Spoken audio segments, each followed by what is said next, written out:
வணக்கம். யாராவது சார் வந்துட்டாங்களா? சிவகுமார் சார் வந்துட்டீங்களா? அனைவருக்கும் இனி காலை செல்வ வணக்கம். செல்வ வணக்கம். செல்வா வணக்கம் ஐயா. வணக்கம் ஐயா. வணக்கம்.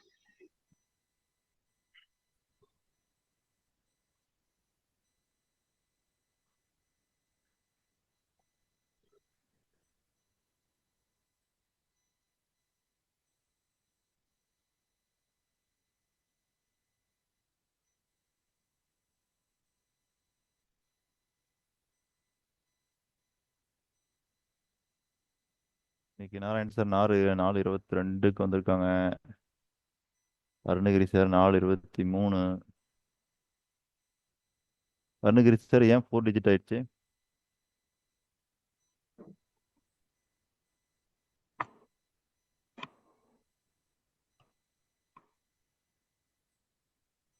அருணகிரி சார் பாத்தீங்களா? சார் கேட்கல. என்ன சார்? கேட்கலையா? சார் இப்ப கேக்குதா கேக்குது. எல்லாருக்கும்? இப்ப கேக்குது சார். இல்ல, டைம் 4 டிஜிட்ல போட்டிருக்கீங்களே, நான் ஏன்னு? 4 டிஜிட்ல போட்டுருக்கேன். ஆமா சார். 0 முன்னாடி போட்டேன். Sir மாத்திக்கிறேன் sir. மாத்தவனா கவனமா இருங்கன்ற. சரி. 4:40, 4:39, 4:57, 4:57, 4:58, 5, 4:50.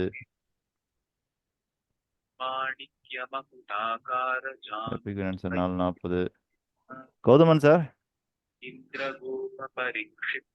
4:50 போட்டிருக்கீங்க இல்லையா? ஒரு புள்ளி வச்சு போட்டிருக்கீங்கல்ல, 2 புள்ளி வச்சு போடணும் வேற ஒண்ணுல.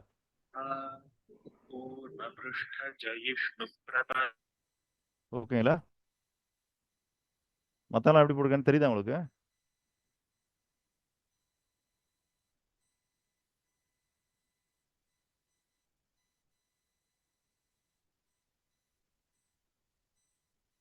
ஓகே ஓகே சார், சிறப்பு. கிட்டத்தட்ட பெரும்பாலும் எல்லாம் 5 மணிக்கு முன்னாடியே வந்துடுறீங்க. ஓகே சார், நேற்று நாம எங்க முடிச்சோம்?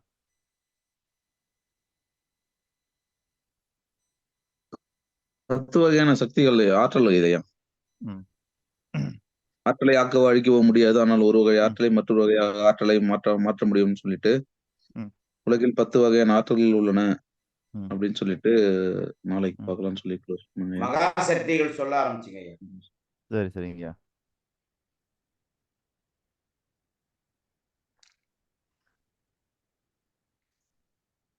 அது ஆற்றல்னு சொல்லணுமா இல்ல மகாசக்தின்னு சொல்லணுமா ஐயா? ஆற்றல் சக்தி எல்லாம் ஒண்ணுதான். ஆற்றல்னாலும் சக்தினாலும் ஒரே பொருள் தான். மகா சக்தினா பெரிய சக்தி, அவ்வளவுதான். ஓகேங்க. சரிங்களா? ஓகேங்க.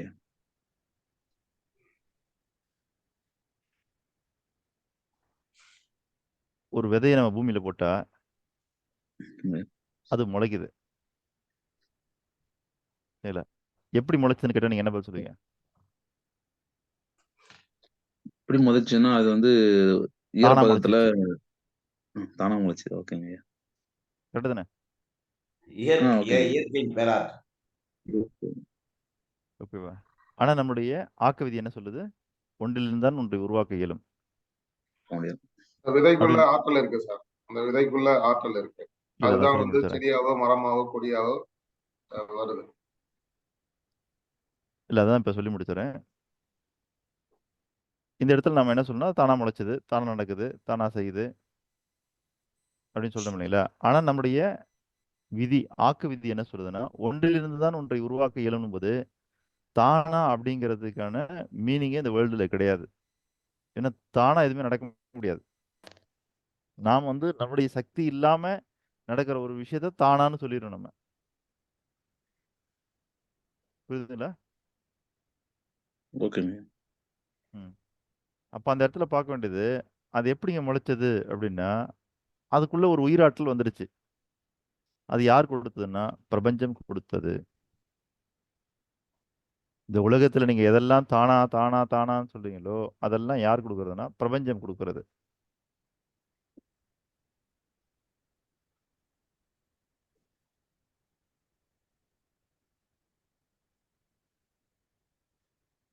பஞ்சபூத சக்திகள்ல எந்தெந்த சக்திகளுக்கெல்லாம் உயிர் இருக்கிறது?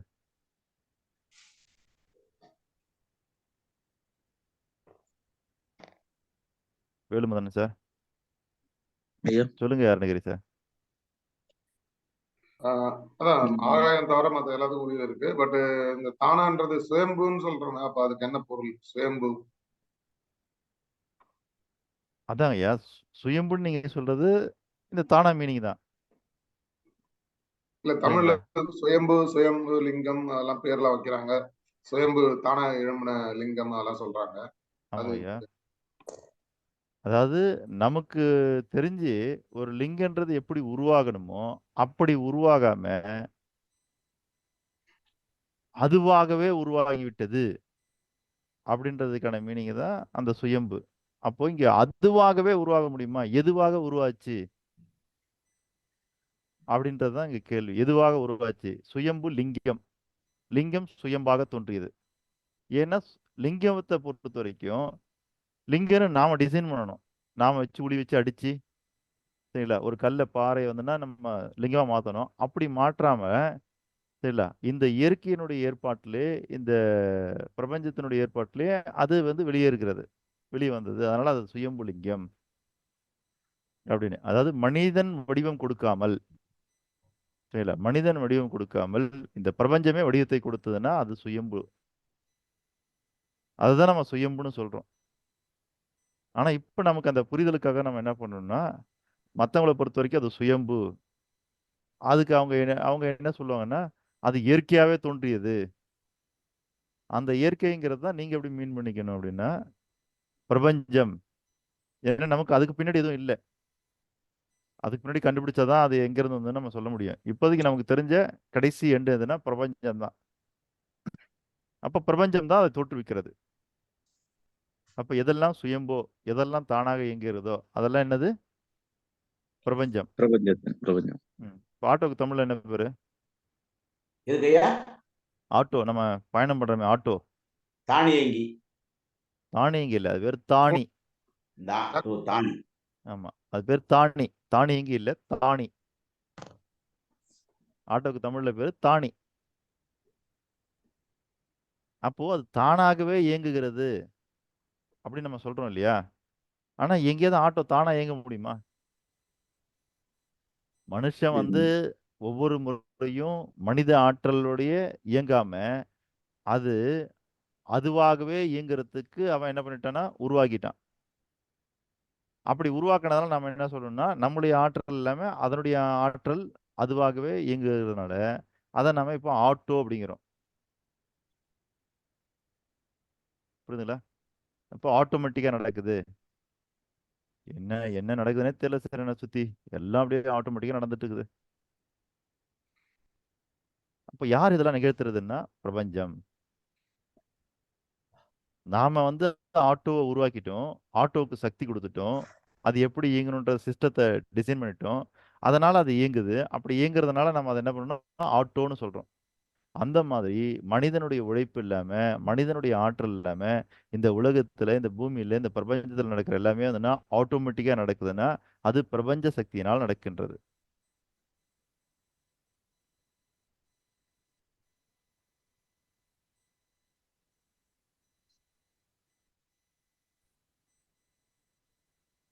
மனிதன் முதலில் வாழ்ந்த இல்லம் எதுனா குகைகள்.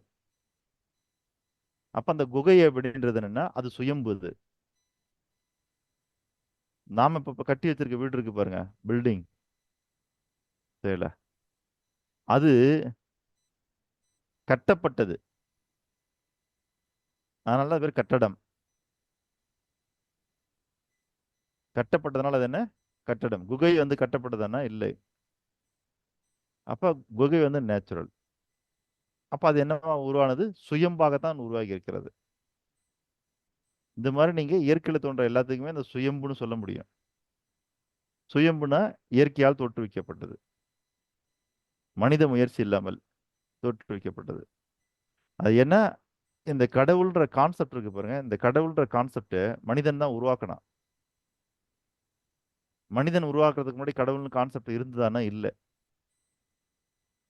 அப்போ மனிதன் தான் உருவாக்கினா இல்லையா? அப்படி மனிதன் உருவாக்கின கான்செப்ட்ல கடவுள்னு ஒருத்தர் இருக்கிறாரு பாருங்க. அவர் எங்கேயாவது இருக்கிறாருன்னா ஒண்ணு அதை மனுஷன் தோற்றுவித்திருக்கணும். மனுஷன் தோற்றுவிக்கல அப்படின்னா அப்போ வேற யார் தோற்றுவித்தது அப்படின்ற கேள்வி வரும் இல்லையா? அதுக்கு தான் சுயம்பு. சுயம்பு என்ன? கடவுள் தானாகவே தோன்றினார்னு அர்த்தம். அப்ப அந்த இடத்துல அந்த கடவுள்ன்றது யாருன்னு கேட்டீங்கன்னா பிரபஞ்ச சக்தி தான் கடவுள். நாம சாப்பிட்ட இட்லி இருக்கு பாருங்க, அது உங்க கண்ணு வரைக்கும் தான் அது இட்லி. உங்க உடம்புக்குள்ள போயிட்டுன்னா அது கார்போஹைட்ரேட். உங்க உடம்புக்கு அது இட்லியெல்லாம் தெரியாது, அடையாளம் தெரியாது அதுக்கு. நம்ம செல்லுக்கு தெரிஞ்சாலும் அது கார்போஹைட்ரேட். கண்ணு வரைக்கும் தான் அது இட்லி. அதே மாதிரி தான் கடவுள்ன்ற கான்செப்டும். நீங்க கண்களால பார்க்கிற உருவம் இருக்கு இல்லையா, அது கடவுள் இல்லை. சரில, ஒரு மாபெரும் சக்தி. அந்த சக்திக்கு நம்ம ஒரு வடிவத்தை கொடுத்துட்டோம். அந்த சக்தியில அந்த வடிவம் இருக்கிறதா நம்ம நம்புறோம் இல்லையா? அப்போ ஒரு சக்திக்கு வடிவம் கொடுத்து நீங்கள் நம்பப்படக்கூடிய அந்த உருவத்தினுடைய அமைப்புக்கு பேர் தான் கடவுள். ஏன்னா அதுக்கு ஒரு உருவம் தேவை நமக்கு.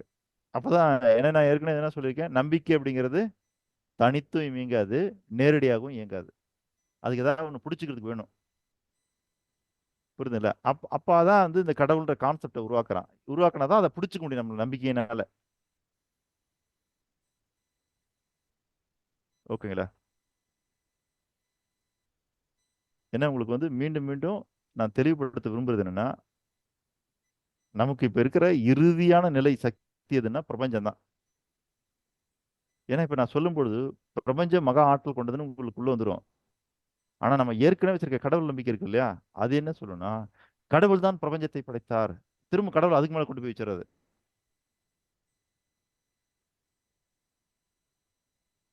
அப்ப நம்ம இங்க என்ன ஆகிறோம், திரும்ப மிஸ்மேட்ச் ஆக ஆரம்பிச்சிருவோம்.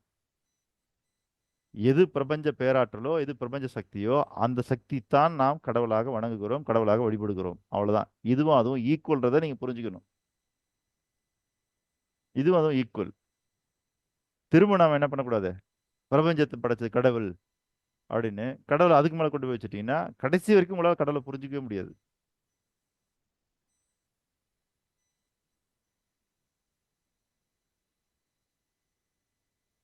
அதனால நான் என்ன சொல்றேன்னா, இப்போ நம்ம கிட்ட இருக்கிறதே பவர்லயே உச்சபட்ச பவர் எதுன்னு கேட்டீங்கன்னா பிரபஞ்சம் தான்.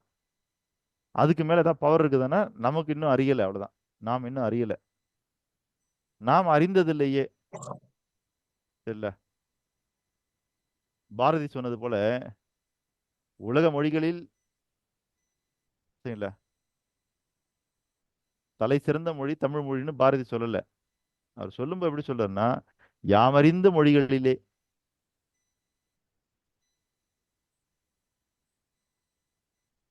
ஏன்னா அவருக்கு பல மொழிகளுக்கு அந்த மொழியினுடைய இலக்கணமும் தெரியும்.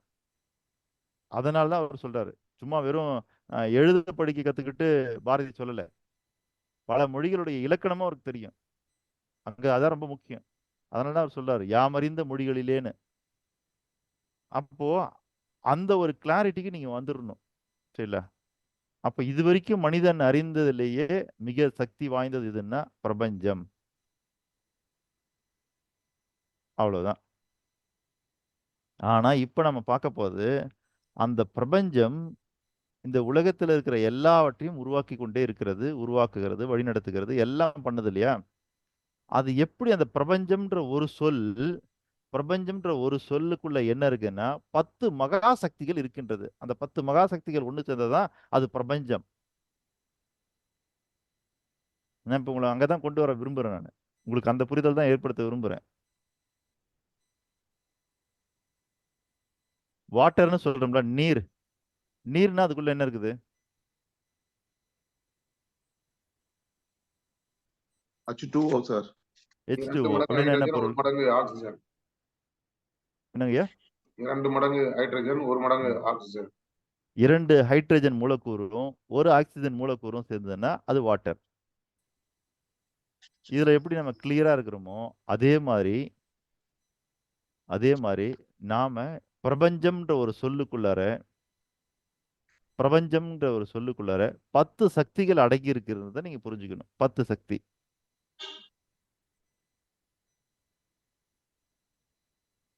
ஓகேங்களா?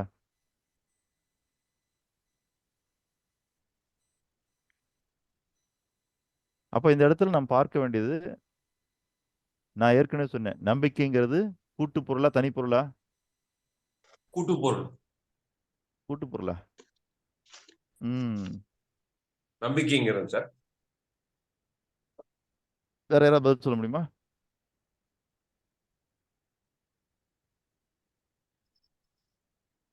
சார் நம்பிக்கை சொன்னீங்களேங்க சார், தனித்தும் இயங்காது தானாவும் இயங்காது. ஆமா சார். ம். இல்ல அதெல்லாம் ஓகே. நம்பிக்கைங்கிறது கூட்டு பொருளா தனி பொருளா? தனிப்பொருள் சார், தனிப்பொருள் தான் ஐயா. தனி தனிப்பொருள். பொருள் தானே. அப்ப ஆபிக்கு ஐயா, என்ன கூட்டு நம்பிக்கை பொருள்னாரு? என்பது கூட்டு பொருளை உருவாக்கக்கூடிய தனிப்பொருள். ஓகே. எஸ் ஆபிக்கு என்னன்னு சார் புரிஞ்சுதா? Yes sir yes sir yes sir அப்ப நம்பிக்கைங்கிறது கூட்டு பொருள் இல்ல தனி பொருள். தனிப்பொருள். ஆமா சார். இல்ல. ஆனா பிரபஞ்சம்ன்றது கூட்டுப்பொருள். பிரபஞ்சம்ன்றது தனி பொருள் அல்ல, கூட்டு பொருள். 10 மகாசக்தியினுடைய சேர்க்கை தான் பிரபஞ்சம். பிற கூட்டல் பஞ்சம், பிரபஞ்சம். பஞ்சம் என்றால் 5. அப்ப 5 தாண்டின சக்தி இது. ஏன்னா நம்மளை பொறுத்த வரைக்கும், மனிதர்களை பொறுத்த வரைக்கும் நம்ம இது வரைக்கும் உணர்ந்துறது பஞ்சபூத சக்திகள். அப்ப பஞ்சம்னா 5. அப்போ பிரபஞ்சம்னா பிற கூட்டல் பஞ்சம். சரிங்களா? அந்த 5 இல்லாம வேற ஏதோ ஒண்ணு இருக்குது. அது எதுன்னு நமக்கு தெரியல. அதனால அதுக்கு நம்ம வச்சிருக்க பேரு பிரபஞ்சம்.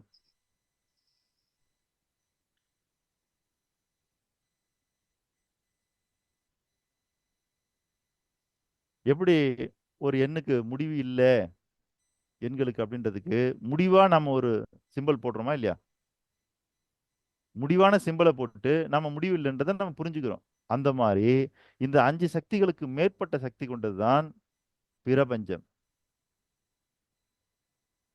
அதுதான் பிரபஞ்சம். கிளியரா? அப்ப பிரபஞ்சம்ன்ற வார்த்தை என்னன்னா, அது ஒரு கூட்டு பொருள். அதுக்குள்ள சக்தி அடங்கி இருக்கிறது. என்ன சக்தி அடங்கி இருக்குன்னா 10 மகா சக்திகள் அடங்கி இருக்கிறது. இப்ப இந்த இடம் வரைக்கும் கிளியர் ஆயிடுச்சு உங்களுக்கு? நம்பிக்கைங்கிறது தனிப்பொருள் இல்ல, பிரபஞ்சம்ன்றது கூட்டு பொருள். நான் சொல்லியிருக்கிறேன், தமிழ்ல இருக்கிற எல்லா வார்த்தைகளுக்குமே உள்ள கவனிச்சீங்கன்னா அது கூட்டு பொருளுக்கான வார்த்தையா தனிப்பொருளுக்கான வார்த்தையான்னு தெரிஞ்சிடும். இப்ப நீர் அப்படின்னு சொன்னீங்கன்னா இதுக்கு மேல அதை பிரிக்கவே முடியாது சார், அதுக்குள்ள வேற ஒண்ணுமே இல்லை அப்படின்னா அது தனிப்பொருளா நம்ம எடுத்துக்கலாம். ஆனா அப்படி இல்லை. அதுல 2 ஹைட்ரஜன் மூலக்கூறு இருக்குது, ஒரு ஆக்சிஜன் மூலக்கூறு இருக்குது. அப்ப என்னன்னா அதுக்குள்ள 2 காத்து இருக்குது. அப்போ நீர் அப்படிங்கிறது 2 காத்தா பிரிக்க முடியுன்றதுனால நீர் என்பது ஒரு கூட்டு பொருள். ஆக்சிஜன் இதுக்கு மேல ஏதாவது பிரிக்க முடியுமா? அப்ப ஆக்சிஜன்ற வார்த்தை தனிப்பொருள். தெரியல. ஆனா அதை கூட நம்ம கூட்டு பொருளா எடுத்துக்க முடியும். என்ன காரணம்னா ஆக்சிஜன்றது அணுக்களால் ஆனது. தெரியல. இப்போ நீங்க அந்த அணுக்குள்ள போயிட்டீங்கன்னா நியூட்ரான், எலக்ட்ரான், புரோட்டான் இருக்குது. அதாவது எப்போ ஒண்ணுத்துக்குள்ள நீங்க நுழையிறீங்களோ அதுக்கு பிறகு அதில் பிரிக்கிறதுக்கு எதுவுமே இல்லாத நிலை வரணும். சரிங்களா? அப்பதான் தனிப்பொருள். அப்படி பார்த்தீங்கன்னா இந்த உலகத்துல இருக்க எல்லா பொருளுமே அணுக்களால் ஆனது. அதனால எல்லாமே கூட்டு பொருள் தான். சரிங்களா? உருப்பொருள்கள் அத்தனையும் கூட்டு பொருள் தான். எப்போ கருப்பொருள் வருதோ கருப்பொருள் தான் நீங்க தனிப்பொருள் கூட்டு பொருளை பிரிக்க முடியும். இப்ப அணுன்னு சொல்றோம் இல்லையா? அணுன்னு சொல்றது நம்ம கண்ணுக்கே தெரியாத ஒரு பொருள். இப்ப இது தனிப்பொருளா கூட்டு பொருளான்னு பார்த்தீங்கன்னா இப்ப அணுக்கு உள்ளதான் வந்துன்னா நியூட்ரான், எலக்ட்ரான், புரோட்டான் இருக்குது. அப்படின்றதுனால அணு அப்படிங்கிறது ஒரு கூட்டு பொருள். சரி, அதுக்குள்ள போயிட்டோம்னா நியூட்ரான், எலக்ட்ரான், புரோட்டான் இருக்கு இல்லையா? இப்ப நியூட்ரான் சொல்றோமே இது தனி பொருளா கூட்டு பொருளா அப்படின்னு பாத்தீங்கன்னா அதையும் பிரிக்க முடியும்ன்றாங்க இப்ப சயின்ஸ்.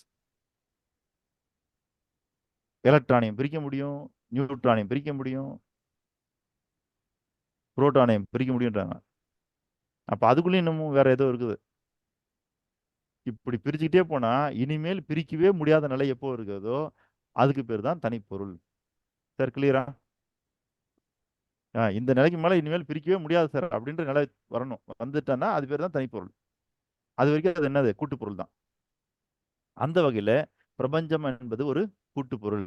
எதனுடைய கூட்டு அப்படின்னு கேட்டீங்கன்னா 10 மகா சக்திகளுடைய கூட்டு.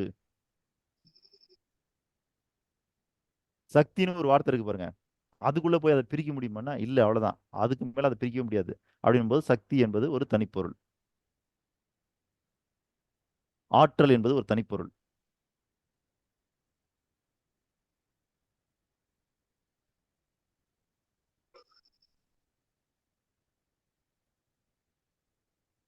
சரி, இது வரைக்கும் கிளியர் ஆயிடுச்சா உங்களுக்கு? அப்ப பிரபஞ்சம்ன்றதுல என்ன சக்தி இருக்குதுன்னு கேட்டீங்கன்னா அதுல 10 சக்தி இருக்கு சார். நீங்க ஒரு விதையை போட்டீங்கன்னா மண்ணுக்குள்ளர அது முளைக்குதா இல்லையா? உலகிதுங்க. இல்ல. முளைக்குதா இல்லையான்னு பாத்தீங்கன்னா முளைக்குது. ஓகேங்களா? அது முளைச்ச பிறகுதான், அது முளைப்பதற்கு உண்டான முன்னாடி வருது இல்லையா, அங்கதான் உயிரே தோன்றுகிறது. நீங்க கையில வச்சு விதையா பார்க்கும்போது அதுக்குள்ள உயிர் இருக்கானா இல்ல. நம்ம ஏற்கனவே கேட்டோம் பஞ்சபூத சக்திகள்ல எதுக்கெல்லாம் உயிர் இருக்குன்னு. அருணகிரி ஐயா சொன்னாரு, ஆகாயத்தர மத்த எல்லாத்துக்கும் உயிர் இருக்குன்னு. அப்போ உயிர் இருக்குதா? நீருக்கு உயிர் இருக்கிறதா? நெருப்புக்கு உயிர் இருக்கிறதா? நிலத்திற்கு உயிர் இருக்கிறதா? காற்றுக்கு உயிர் இருக்குதான்னு பாத்தீங்கன்னா பஞ்சபூதத்து எதுக்குமே உயிர் கிடையாது. எதுலையுமே உயிர் கிடையாது. ஆனா இந்த பஞ்சபூதங்களுக்கு என்ன சக்தி இருக்குன்னா உயிரை உண்டாக்கும் சக்தி இருக்கின்றது. இதுக்குள்ள உயிர் இல்லை. சரிங்களா? இதுக்குள்ள உயிர் இல்லை. ஏன்னு கேட்டீங்கன்னா உயிர்னு ஒண்ணு இருந்தா அது போனா அது ஜடப்பொருளா மாறிடும். அப்படி நீங்க பார்த்துருக்கீங்களா நீர்ல உயிர் உள்ள நீர் உயிரற்ற நீர் இருக்குதா? நெருப்புல உயிர் உள்ள நெருப்பு உயிரற்ற நெருப்பு இருக்குதா? நிலத்துல உயிர் உள்ள நிலம் உயிரற்ற நிலம் இருக்குதா? காற்றுல இது உயிர் உள்ள காற்று, இது உயிர் இல்லாத காற்றுன்னு சொல்ல முடியுமா? அப்ப இந்த உலகத்துல எதெல்லாம் உயிர் கொண்டு இயங்குகிறதோ அதெல்லாம் உயிரற்ற நிலையை அடைய முடியும். ஆனா இந்த பஞ்சபூதங்கள் நம்ம சொல்றோம் பாருங்க, இது அந்த உயிரை உருவாக்கக்கூடிய தன்மை கொண்டதே தவிர தெரியல, அது உயிர் கிடையாது. அதுக்குள்ள உயிர் கிடையாது.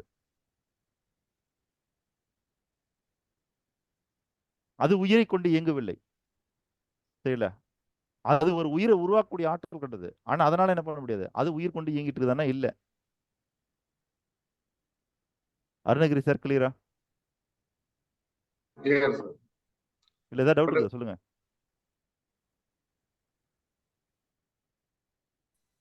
இல்ல உயிர்கள் வந்து இந்த 4 இதுல தான் உருவாங்க. நெருப்பு தெரியல. பட் நெருப்பு இல்லாம உயிர் இருக்க முடியாது. 4 நிலைகள்ல இருந்தா உயிர்கள்லாம் உருவாகுது இந்த பூமியில.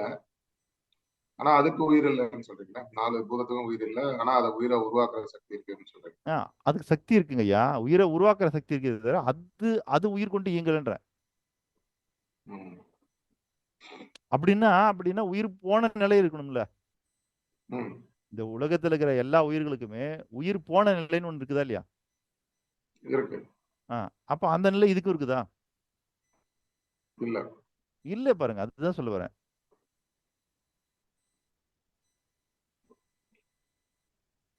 சார் அது அங்க சின்ன டவுட். ஷார்ட் விஷன்ல பார்த்தா அது உயிரற்றதா தெரியலாம். பட் வந்து இப்போ 500 கோடி வருஷத்துக்கு முன்னாடி 460 கோடி வருஷத்துக்கு முன்னாடி தானே அது உருவாயிருக்கு. அப்பதானே அது உயிர் உண்டாச்சுன்னு சொல்லலாம். ஒன்று இன்னும் எவ்வளவு வருஷம் பாஸ் ஆயிருக்கு, இன்னும் எவ்வளவு வருஷம் இருக்கும். அத்தனை கோடி ஆண்டுகளுக்கு அப்புறம் அதுவும் உயிரற்றதாக தானே மாறும். That means existence and exhaust ரெண்டும் இருக்கு இல்ல அதுக்கு? இருக்குங்க ஐயா, அதான் சொல்றேன். நம்ம அதை ஆற்றல்னு தான் சொல்றோமே தவிர உயிர்னு சொன்னது கிடையாது.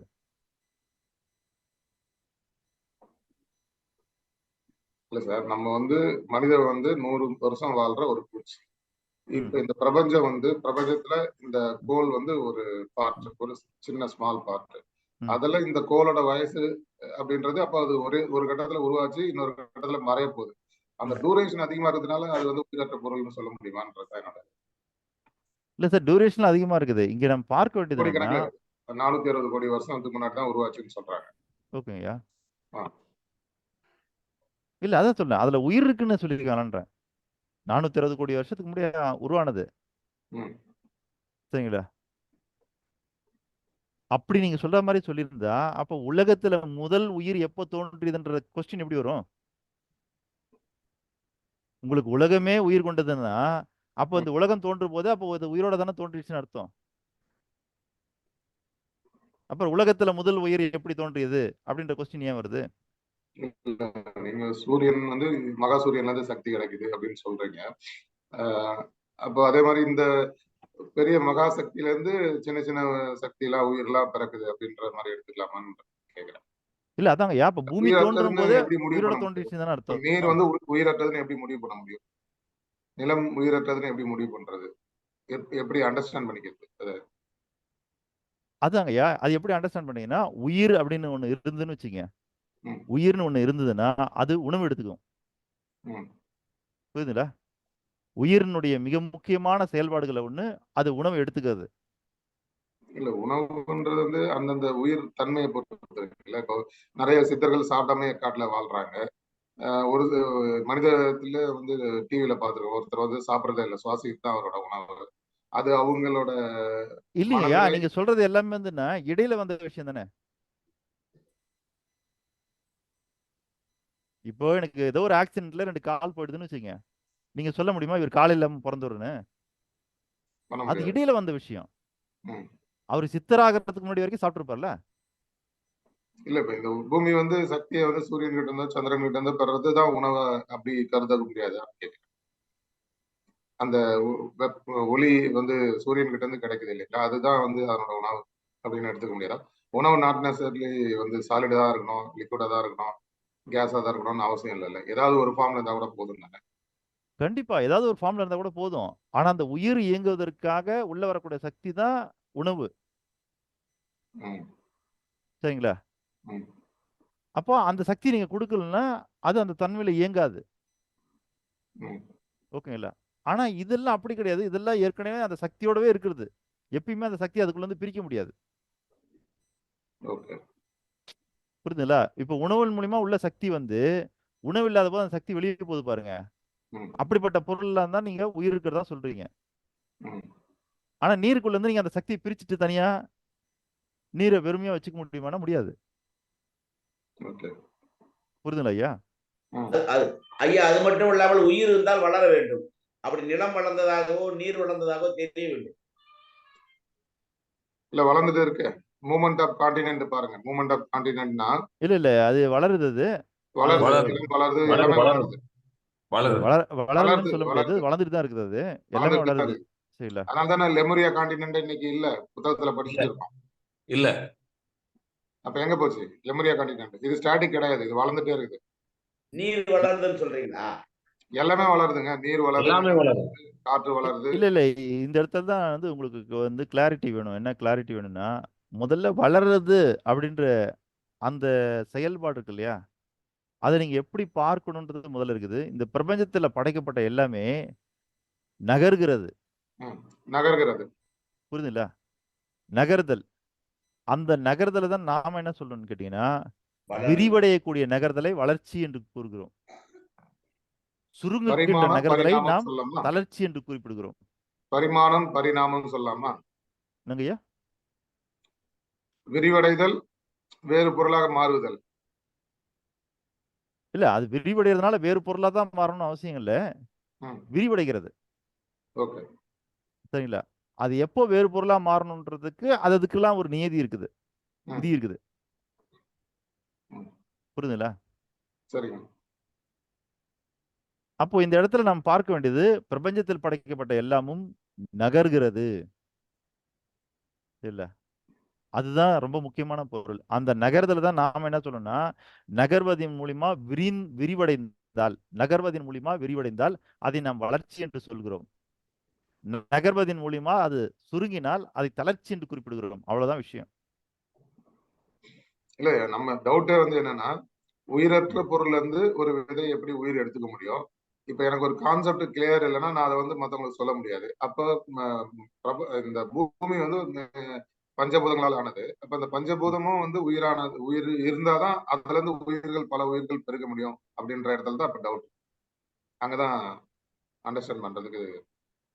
சரி, எல்லாரோட சார்பாக வந்து பேசுறேன். அது கிளியர் தானே sir? Happy sir? Yes sir. இப்போ ஆக்சுவலி வந்து காற்றுக்கு உயிரிலின் சார் சொல்றாரு. பட் ஆனா அந்த காலத்துல வந்து யோகிகள் வந்து காற்றை மட்டும்தான் தன்னோட உணவாவே இப்போ ஒருத்தர் உயிரோட இருக்காரு, வெறும் காற்றை மட்டும் சுவாசிச்சுட்டு இப்போ ஒருத்தர் உயிரோட இருக்காரு, சாப்பிடறதே இல்ல. உட்கொண்டாங்க. அதான் சார் சின்ன ஒரு கான்ட்ரிபியூஷன் இருக்கு இந்த இடத்துல. இல்ல சார், இல்ல கான்ட்ரிபியூஷன் அதுதான் கொஞ்சம் சார். கிளாரிட்டி வேணும் சார். இல்ல நீங்க என்ன சொல்றீங்கன்னா காற்றை சுவாசித்து உயிரோடு இருக்காருன்றீங்க. ஆமாங்க. எந்த வயசுல இருந்து? அது எந்த சின்ன வயசுல வயசுல இருந்தோ இருந்து? பெரிய வயசுல இருந்தோ எந்த வயசுல வேணாலும் இருக்கட்டும். நான் சொல்றது காற்றை சுவாசித்து உயிரோடு இருக்காருன்னு சொல்றீங்க தவிர காற்றே Yes. உயிர் கொண்டது அப்படின்னும் பொழுது நீங்க ஏன் காற்றை சுவாசித்து உயிரோடு இருக்காருன்னு சொல்றீங்க?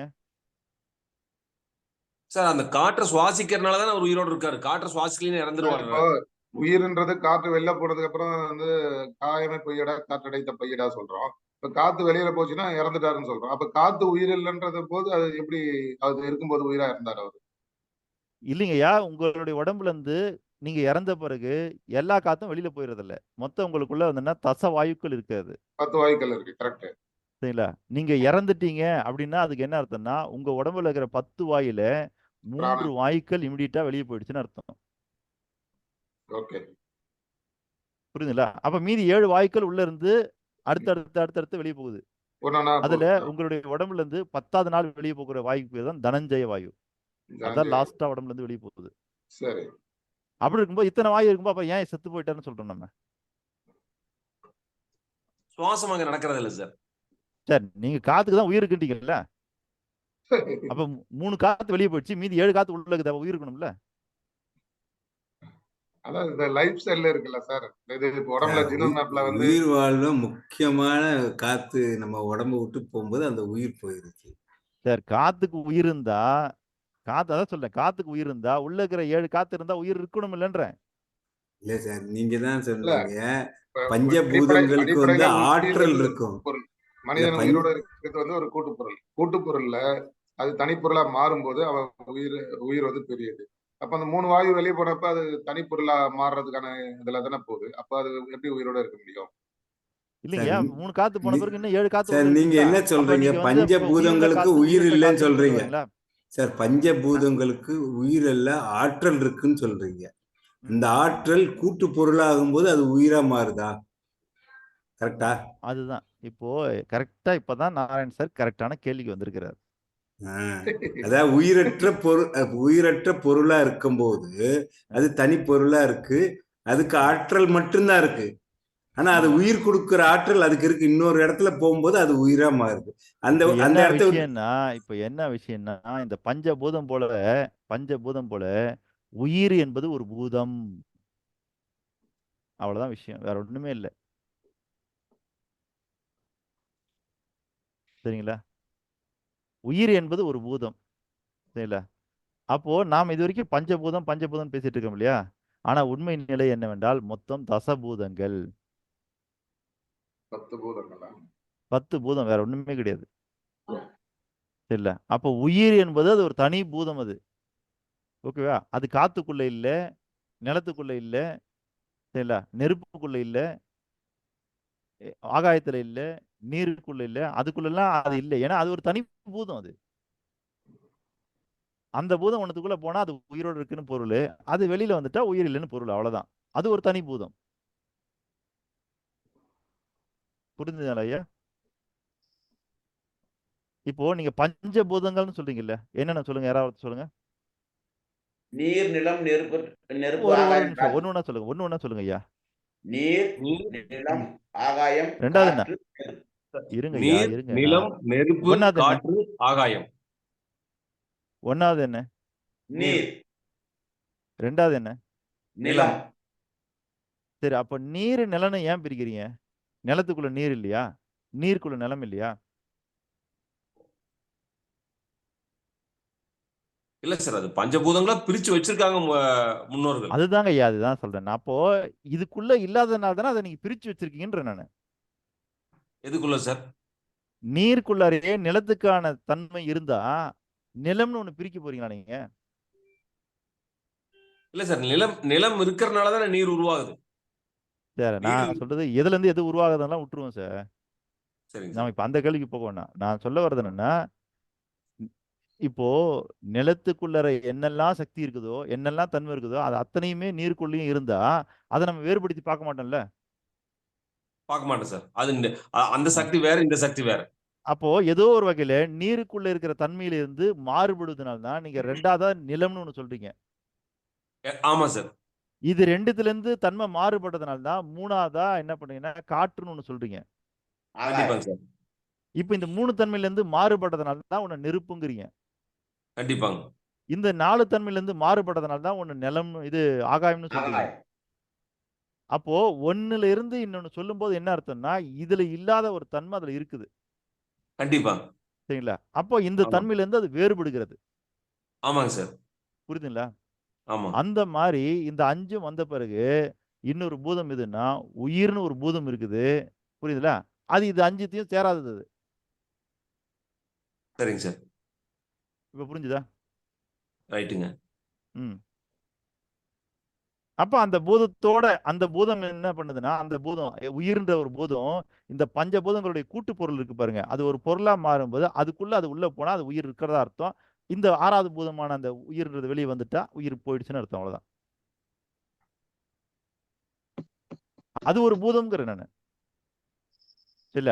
அந்த பூதம் வந்துன்னா தண்ணிக்குள்ள கிடையாது, காத்துக்குள்ள கிடையாது, பூமிக்குள்ள கிடையாது, நெருப்புக்குள்ள கிடையாது. இல்ல. ஆகாயத்துல கிடையாது. அது ஒரு தனி பூதம் அது. அது ஒரு தனி சக்தி வாய்ந்தது. ஆமா.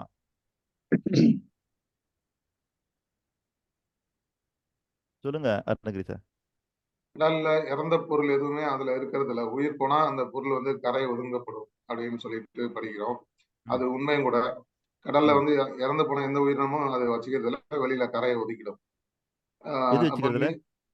சார் எது வச்சுக்கிறதுலன்னு? கடல் நீர், கடல் நீர். நீர், கடல். ம். சரிங்கய்யா. சோ அப்ப அது உயிரற்றது, உயிர்ன்றது தனி ஒரு பூதம்னா எப்படி அப்படின்னு அந்த கான்செப்ட் எப்படி? இல்ல அந்த கான்செப்ட் எப்படின்னா? இல்ல சார், கடல் வந்து நீர் வந்து உயிர் உள்ளது. ம். கடல்ல வந்து உயிரா இருக்கிறவர்ல தான் அந்த உயிரினங்கள் இருக்கும். ம். உதாரணத்துக்கு ஒரு மீன் இறந்து போச்சு, ஒரு பெரிய திமிங்கலம் இறந்து போச்சுன்னா அது ம். கரை ஒதுங்குது. ம். இறந்ததெல்லாம் அது வந்து வெளியில தள்ளிடும் அப்படின்னு சொல்றாங்க. டெட் ம். பாடி வந்து ஒரு குறிப்பிட்ட அளவு தான் அங்க இருக்கும். அதுக்கு ம். அந்த மணி நேரம் போனதுக்கு அப்புறம் அது வந்து கரையை ஒதுக்கிடும். ஏதாவது ஒரு இடத்துல கரையில ஒதுக்கிடும் ம். அப்படின்றது தான் இதுவரையிலும் பார்த்துட்டு இருக்கோம். அதான் ம். உண்மையும். இப்ப அது ம். உயிரற்றதுன்னா எப்படி அது வந்து? அப்போ அதுக்குள்ள அந்த உயிருங்கிற சக்தி வெளியே வந்துருச்சுல்லங்க அருணகிரி சார். ஆக்சுவலி உயிர் அப்படிங்கிறதும் ஒரு சக்தி அப்படின்னு சார் சொல்றாரு. தனி ஒரு பஞ்சபூதங்கள். பூதம் சொல்றாரு சார். இது வந்து ஆமா. அது ஒரு பஞ்சபூதம் அப்போ மாதிரி அது ஒரு பூதம் சொல்றாரு. அப்ப அந்த மீனுக்குள்ள இருந்து அது வெளியே வந்தோடனே அந்த நீர்ல இருந்து அது அது அந்த அந்த இயக்க சக்தி இல்லாதனால அது தண்ணியில இருந்து வெளியே வந்துருதுன்னு நினைக்கிறேன் நான். இல்லைங்கய்யா. அதாவது நான் பார்க்க வேண்டியது என்னன்னு தெரியுங்களா? பஞ்சபூதம்னு நான் பார்க்குறோம் இல்லையா? ஆமா சார். Yes, sir. இந்த இப்ப நான் 10 பூதம் சொன்னேன் பாருங்க. இந்த 10 பூதமும் எங்கிருந்து தோன்றியதுன்னா, அதற்கான முதன்மை பூதம் தான் ஆகாயம். பிரபஞ்சம். பஞ்சபூ- சரி சார். பஞ்சபூதம் பார்த்தோம். 6வது வந்து உயிர்ன்ற பூதம் பார்த்தோம். ஆஹா 6வது உயிர்ன்ற பூதம் இல்ல. உங்களுக்கு புரியறதுக்காக அது 6வது பூதமா நான் சொன்னேனே தவிர, ஆனா நான் மொத்தம் சொல்றது என்னன்னா, தசபூதங்கள். தசபூதங்கள் 10 பூதம்னு சொன்னோம். 10 பூதம். ம். சரிங்களா? அதுல 10 10வது பூதங்கள்னு பூதம் தான் சொல்லிருங்க சார். 10 பூதங்கள், இல்ல 5 பூதங்கள். வந்துட்டேன். அதுல 10வது அதை பூதம் சொன்ன தான் பிறகு உயிர். நீங்க இதை சொன்னாதான் எங்களுக்கு புரியும். அதுக்கு தான். ஓகேவா? அதுல 10வது பூதம் தான் உயிர். அது 6வது பூதம் இல்ல, 10வது பூதம். சரிங்க சார். சரிங்களா? இப்போ நீங்க இப்படி பிரிச்சுக்கலாம். எப்படி பிரிச்சுக்கலாம் அப்படின்னா, நம்முடைய சித்தர்கள் இல்ல நம்முடைய முன்னோர்கள் எல்லாம் சொன்னது நமக்கு பஞ்சபூதங்கள். அந்த பஞ்சபூதங்களுக்கு என்ன பேருன்னா, நான் சொன்னேன் இல்லையா? மொத்தம் 10 மகாசக்திகள்னு. அந்த 10 மகாசக்திகள்ல இந்த 5 பூதங்களும் 5 மகாசக்திகள். இந்த 5 மகாசக்திகளுக்கு என்ன பேருன்னா, புறசக்தி என்று பெயர். இதுக்கு என்ன பேரு? புறசக்தி. ஏதோ ஒரு வகையில நீங்க உங்க கண்களால இந்த 5யும் பார்க்க முடியும். பார்க்க முடியுமா? நீரை பார்க்கலாம் கண்ணால, நிலத்தை பார்க்கலாம், நெருப்பை பார்க்கலாம். சரிங்களா? ஆகாயத்தை கூட நம்ம பார்க்கலாம். காற்றை பார்க்கலாம். சார் ஆகாயம் மட்டும் மத்த நாளும் வந்து இப்போ நீர், நிலம், வாயு, நெருப்பு இது 4த்தையும் வந்து பார்க்கலாம், உணரலாம். ஆகாயத்தை பாக்குறோம், பட் அதை உணர முடியாது. இல்ல எப்படி அதை ரீச் பண்றது? நம்ம அதையும் பார்க்கறது அதையும் ஆகாயம் உணர எப்படி? முடியும். இல்லைங்க நம்ம பார்த்துட்டு இப்ப ஆகாயத்துல ஆகாயம்னு மேல காட்டுறோமா இல்லையா? சார் ஆகாயம் நம்ம எல்லாரும் சொல்றாங்க, நம்மளும் கேட்டுக்கிறோம். பட் இப்ப நீரை உணர்ற முடியும், உணர்ற மாதிரி பாக்குற மாதிரி, நிலத்தை உணர்ற மாதிரி பாக்குற மாதிரி, வாயு நெருப்பு இதெல்லாம் உணர்ற மாதிரி பாக்குற மாதிரி ம். ஆகாயத்தை பார்க்க தான் முடியுது. உணர முடியுமா அப்படின்றதான் கேள்வி. இல்ல சார், நான் சொல்றது கண்களால் நமக்கு அது தெரியுது தவிர இல்ல. ஆனா அதுதான் ஆகாயமானா இல்ல. இல்ல, கண்ணுக்கு தெரியுது ஆகாயம் கிடையாது. ஆக்சுவலா இல்ல ஆகாயம்ன்றது வந்து அதான் நம்ம அதுதான் நான் சொல்ல சொல்றாங்க, வரேன். நம்புறோம், கண்ணுக்கு அவ்வளவுதான். தெரியுறது ஆகாயம் கிடையாது. ஆனா ம், நம்ம அதை கண்ணுல பார்த்துட்டு அது ஆகாயம்னு சொல்றோம். சொல்றோம், அவ்வளவுதான்.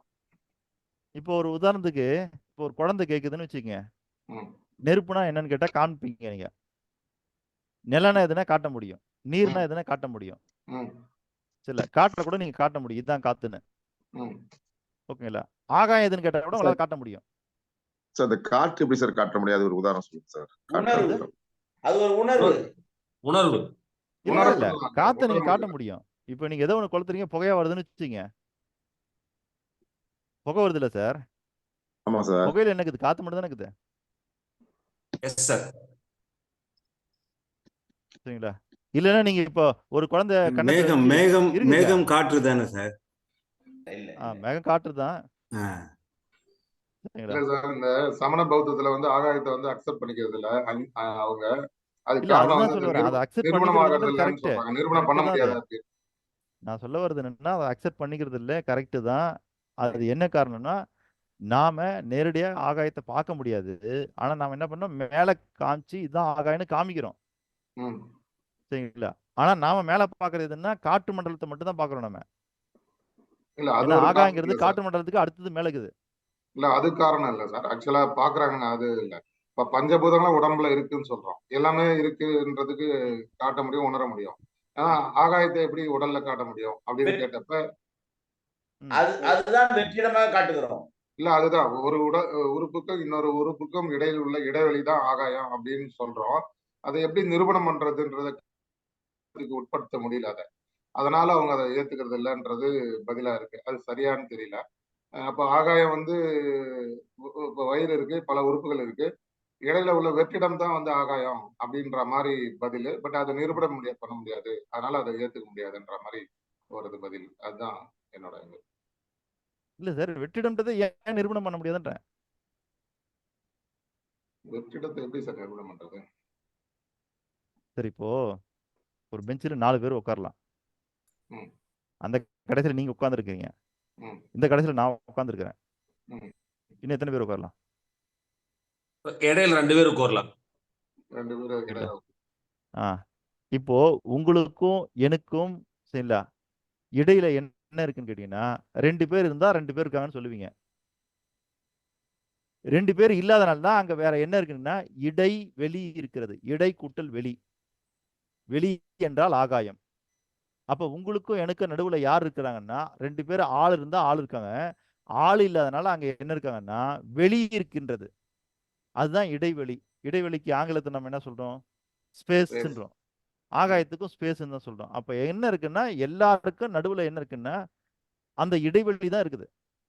அதுதான் நம்ம இங்க என்ன பார்க்கணும்னு கேட்டீங்கன்னா அது உருப்பொருள் அல்ல, அவ்வளவுதான். அந்த அப்ப அப்ப வந்து 4 தானே நம்ம வந்து பஞ்சபூதங்கள். அதான் 4 பூதம் தான் வந்து பொருள். கரெக்டா? ஆகாயம் வந்து கருப்பு. இடைவெளி வெற்றிடம். அந்த காற்று அதெல்லாம் அடைக்கப்படுற சரி சார். வெற்றிடம் தான் ஆகாயம். இல்ல அதெல்லாம் சரி. ஒரு கோட்பாடு அதை நிராகரிக்கிறாங்க, ஏத்துக்கல, இல்ல நிரூபணம் பண்ண முடியல அப்படின்னும் போது அப்ப வந்து அது கருப்பொருள். ஆமா. உருப்பொருள் இல்லை. அதாவது இல்ல இங்க நீங்க பார்க்க வேண்டியது என்னன்னு கேட்டீங்கன்னா ஏன் அது ஏற்றுக்கொள்ளப்படவில்லை, அது நிராகரிக்கப்படுகிறதுன்னா மீதி இருக்கிற 4 பூதங்களுக்குள்ளேயும் அணுக்கள் இருக்கிறது. ம். அப்ப அறிவியல் என்ன பண்ணுதுன்னா அதனுடைய கண்டுபிடிப்பு அணுக்களை வைத்து தான் அது எல்லாத்தையும் பார்க்குது. ம். ம். சரிங்களா? ம். அப்போ நீங்க ஆகாயம் எடுத்துட்டீங்கன்னா அதுக்குள்ள அணு கூட இல்லை என்றதுதான் நிதர்சனம். நீங்க இந்த 5 பூதங்கள்ல அணு இல்லாத பூதம் எதுவென்றால் ஆகாயம். அதுக்குள்ள ஏன்னா அணு கிடையாது. டீப் டிஸ்கஷன் இல்லைன்னா ஆர்குமெண்ட்ல போனப்ப அவங்க என்ன சொல்றாங்கன்னா, சைபீரியால இருந்து ஒரு பறவை வந்து பறந்து நம்ம ஊரு வேடந்தாங்கலுக்கு வர்றதை வந்து 2600 வருஷத்துக்கு முன்னாடியே கணிச்சு சொன்னவங்க, இல்லைன்னா சாமானிய மக்களுக்கு புரியுற மாதிரி சொன்னவங்க ஆகாயத்தை விளக்க முடியாது. அதுக்கு காரணம் வந்து நீங்க இப்ப சொல்ற மாதிரி கருப்பொருளா இருக்கிறதுனால அதை எல்லாருக்கும் பொதுப்படையாக்க முடியாது அப்படின்றதுனால அதை ஏத்துக்க முடியாதுன்னு கொண்டு வந்தாங்க அப்படின்ற மாதிரி சொன்னாங்க. அதுதாங்க சரி, ஐயா, நம்ம அதுதான் சொல்ல இதுக்குள்ள வரேன். வந்துடும் சார். இப்போ இந்த இப்போ அதுதான் சொல்ல உயிர் வரேன். உள்ளது இப்போ உயிரற்றது. நம்முடைய அறிவியல் இருக்குல்ல, அறிவியலை நீங்க உற்று நோக்குன்னா கடைசி பாயிண்ட் அது அணு வரைக்கும் கொண்டாந்துரும். ம், சரிங்களா? அப்ப அணு இருந்தா கூட நீங்க அங்க ஏதாவது ஒண்ணு பிரிச்சு மேய்ஞ்சி அதை என்னன்னு பாத்துருவீங்க. ம். அந்த அணுவே இல்ல அங்க. எதுவுமே இல்ல. ம், அந்த ஆ, காலி இல்ல. அந்த ஸ்பேஸ் எதுவுமே இல்லைன்றதை விட நம்ம இப்படி பேசுவோமே, அணுவே இல்ல. அணுவே இல்ல. ம், ம். அதுதான் சார் சொல்ல வரேன். மனித உடல்ல வந்து ஆகாயம்னு எதை குறிக்கிறோம் சார்? பஞ்சபூதங்கள் நம்ம உடம்புல இருக்குன்னு சொல்றோம்ல, இந்த சார் 2 பார்ட்டா பிரிக்கிற இடத்துல தானே ஆகாயம், நீங்க சொன்ன இடைவெளின்னு சொன்ன மாதிரி இந்த சரி, வயத்துக்கு இருங்க மேல். இருங்க. நான் என்ன சொல்றேன்னா அதுக்கான விளக்கத்தை நான் நாளைக்கு தரேன். இல்ல இன்னைக்கு நம்ம என்ன பண்ணணும், அந்த 10 மகாசக்திக்கு போயிடுவோம். ம். அருணகிரி சார் ஓகேவா? Okay okay sir. Okay, thank you. ஏன்னா அந்த சப்ஜெக்ட்டுக்கான நேரம் இன்னைக்கு இல்ல, இல்லாதனால ஆமா ஆமா, டைம் வீணா போயிடும். ம், வேணா. இல்ல டைம் வீணா போயிடும்ல. அது அந்த புரிதல் உங்களுக்கு வரணும். கண்டிப்பா அதெல்லாம் வரணும். ம், ம், சரில? இப்போ அதுதான் சொல்ல வரேன். இப்போ இந்த இடத்துல வந்து நம்ம பார்க்க வேண்டியது, நீங்களும் நானும் வந்தோம்னா வள்ளுவர் சொன்னது மாதிரி நம்மளுடைய பிறப்புகள்லாம் ஒண்ணுதான். ம், ஆனா இப்ப நான் ஒரு முனையில இருந்துகிட்டு நான் ஸ்ட்ராங்கா பேசுறேன். சரிங்களா? நீங்க ஒரு முனையில இருக்கிறீங்க, உங்களால ஸ்ட்ராங்கா இருக்க முடியல அதுல. ம், காரணம் ம், என்னன்னா புரிதல் தான். ம். அப்ப நீங்க புரிஞ்சுக்கிட்டீங்கன்னா நீங்களே என் முனைக்கு வந்துருவீங்க. ஓகே. அப்ப 2 பேருமே ஒரே மாதிரி தான் பிறந்தோம். இதுல ஏதோ ஒரு இடத்துல எனக்கு புரிதல் மாறுபட்டு இருக்குது, உங்களுக்கு புரிதல் மாறுபட்டு இருக்கு. அந்த இடத்துக்கு தான் நம்ம வரணும் நம்ம இப்போ. சரிங்க சார். சரிங்களா? ம், சரி, இப்போ இந்த 10 மகாசக்திகள் இருக்கு இல்லையா? ம், இப்போ எப்போ நம்ம ஒரு சக்தியை 2ஆ பிரிக்கிறோம்னா, ஒரு சக்தியில இருக்கிற தன்மை மாறுபட்டு இருக்கும் பொழுது தான் அதை நம்ம 2ஆ பிரிக்கிறோம். ம், புரியுதுங்களா? இல்லைன்னா அதை ஒரே சக்தியில சேர்த்துடலாம். இப்போ நீங்க வந்து ஒரு கேட்டகரி பண்றீங்கன்னு வச்சுங்க. நீங்க இந்த மாம்பழம் பறிக்கிறாங்க இல்லையா? அங்க தோட்டத்துல போய் பார்த்தீங்கன்னா மாங்காய்லாம் பறிச்சிருப்பாங்க. பறிச்ச உடனே அவங்க என்ன பண்ணுவாங்கன்னா கிரேடு பிரிப்பாங்க, அதில் தரம் பிரிப்பாங்க. நல்லா பருத்து பெருசா இருக்கிற மாங்காய் இருக்கு, ஒரே மரத்துல காய்ச்சது தான். ம், சரில? அதை பிரிச்சுட்டு இதெல்லாம் நம்பர் 1 கிரேடுன்னுவாங்க. அதுலயே அடுத்தது வந்துன்னா கொஞ்சம் சின்னதாக இருக்கிறது நம்பர் 2, நம்பர் 3, கடைசியா இருக்கிற பிஞ்செல்லாம் போட்டு நம்பர் 4. அப்போ ஒரு 4 கிரேடா பிரிப்பாங்க, ஒரே மாங்காய் தான். ஒரே சரி, மரம் அப்போ இந்த தரம் பிரிப்பதற்கான காரணம் அந்த முதல் தரத்துக்கும் 2வது தரத்துக்கும் ஏதோ ஒரு வித்தியாசம் இருக்குது இல்லையா? அந்த வித்தியாசத்தின் காரணமாக தான், தன்மையின் காரணமாகத்தான் அது தரம் பிரிக்கப்படுகிறது.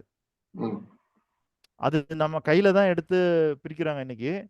சரிங்களா? ம், அது ம், அந்த அளவுக்கு எக்ஸாக்டா பிரிச்சாலும் நமக்கு தெரியாது. ம், அதே போல வந்து நீங்க ஊட்டி போய் பார்த்தீங்கன்னா, அந்த டீ பறிச்சுட்டு கொண்டாந்து போடுறாங்க பாருங்க. அந்த ம், மிஷின் அதை தரம் பிரிக்குது. ம், நான் பார்த்து அப்படியே ஆச்சரியப்பட்டேன் நானு.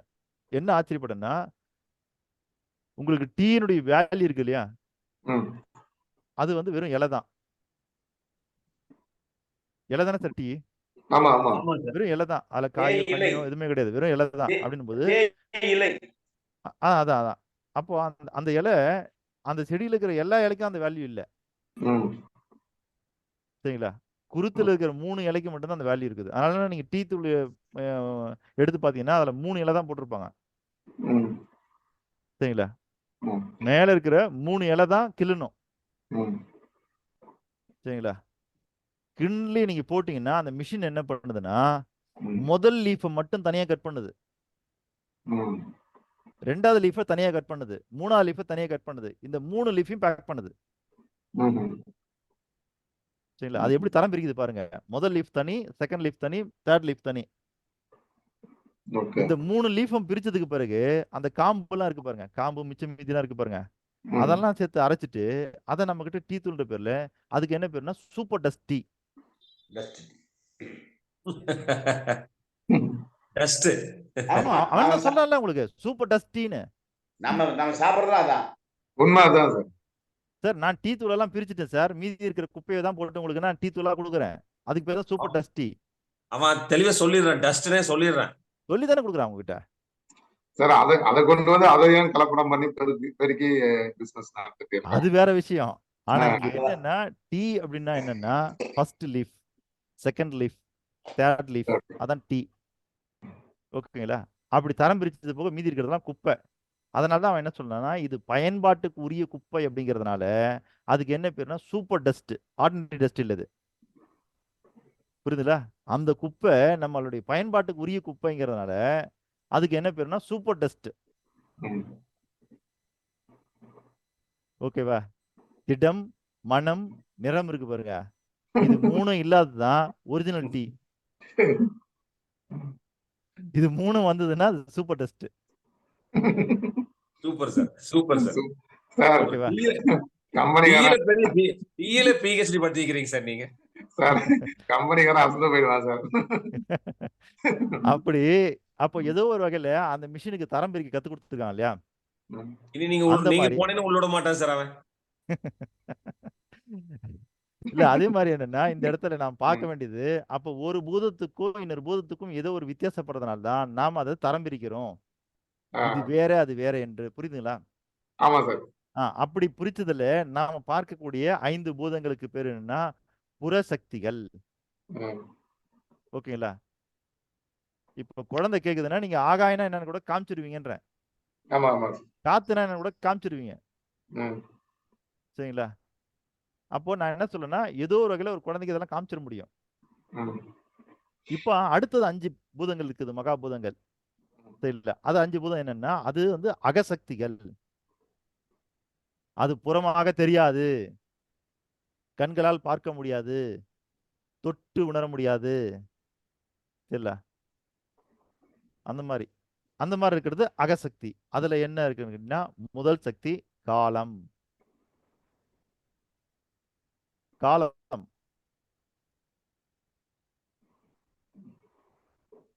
தாளமா? ஆமாங்க ஐயா. காலம், இப்ப காலம். குழந்தை கேக்குது காலம்னா என்ன அப்படின்னு கேக்குதுன்னா நீங்க கடிகாரத்தை தான் காட்டுவீங்க. கடிகாரமா காலம்? டைம்னா என்னன்னு ஒரு குழந்தை கேட்டுச்சுன்னா நீங்க சொல்லுவீங்க இந்த ஓடிட்டு இருக்குது பாத்தியா இதுதான் டைம்னுவீங்க.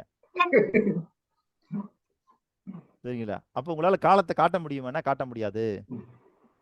சார் அகசக்திகள் காட்ட அது சொல்லுங்க சார். இதுக்கு முன்னாடி சொன்ன சொல்லுங்க சார். அகசக்திகள் சார் அகசக்திகள் வந்து நீங்க கண்களால் பார்க்க முடியாது, கைகளால் தொட முடியாது.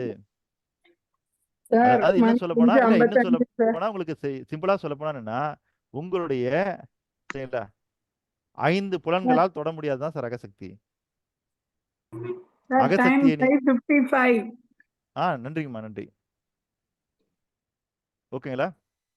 அப்ப அகசக்தி அப்படிங்கிறது என்ன? கைகளால் தொட முடியாது. அது ரொம்ப சிம்பிளா சொல்லணும்னா அந்த அகசக்திங்கிறது உங்களுடைய பஞ்ச உறுப்புகளாகிய 5 உறுப்புகளால் தொட முடியாது. அதை எதனால தொட முடியும்னா மனம் என்கிற 6வது உறுப்பினால் தான் தொட முடியும். சரிங்களா? அந்த உறுப்புல மனம்ன்ற உறுப்புல நீங்க எதெல்லாம் தொட முடியுமோ அதுதான் இந்த அகசக்திகள். அப்போ நீங்க காலம் அப்படிங்கறத நீங்க புரிந்து கொள்ள மட்டும்தான் முடியும். புரிஞ்சுச்சுங்களா? அப்போ அகசக்தியில இருக்கிற முதல் சக்தி காலம், 2வது சக்தி ஆக்கம், 3வது சக்தி இயக்கம், 4வது சக்தி ஈர்ப்பு. 2வது சக்தி ஆக்கமா சார்? 2வது சக்தி ஆக்கம்ங்க ஐயா. 2வது சக்தி ஆக்கம், 3வது சக்தி இயக்கம், 4வது சக்தி ஈர்ப்பு, 5வது சக்தி உயிர்ப்பு.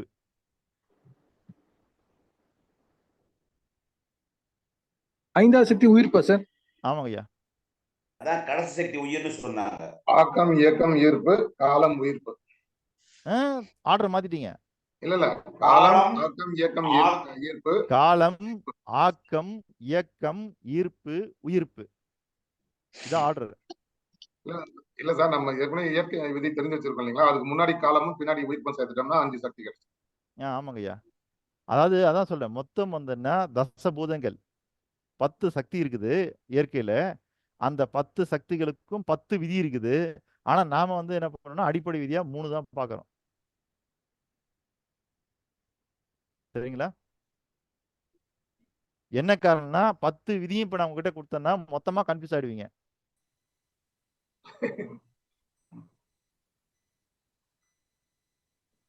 பத்து விதியும் கிருஷ்ணகிரி சார் மட்டும் புரிஞ்சுப்பாரு, வேற யாரும் புரிஞ்சுக்க முடியாது. இல்ல, நான் 10 சக்தி சொன்னா அவர்களையும் புரிஞ்சுக்க முடியாது. என்னால கேரண்டியா சொல்ல முடியும். யாராலையும் புரிஞ்சுக்க முடியாது. யாருன்னா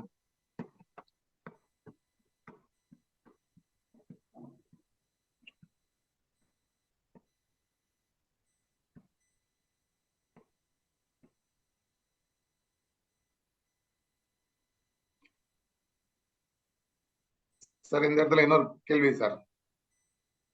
சொல்லுங்க சார் இப்போ இந்த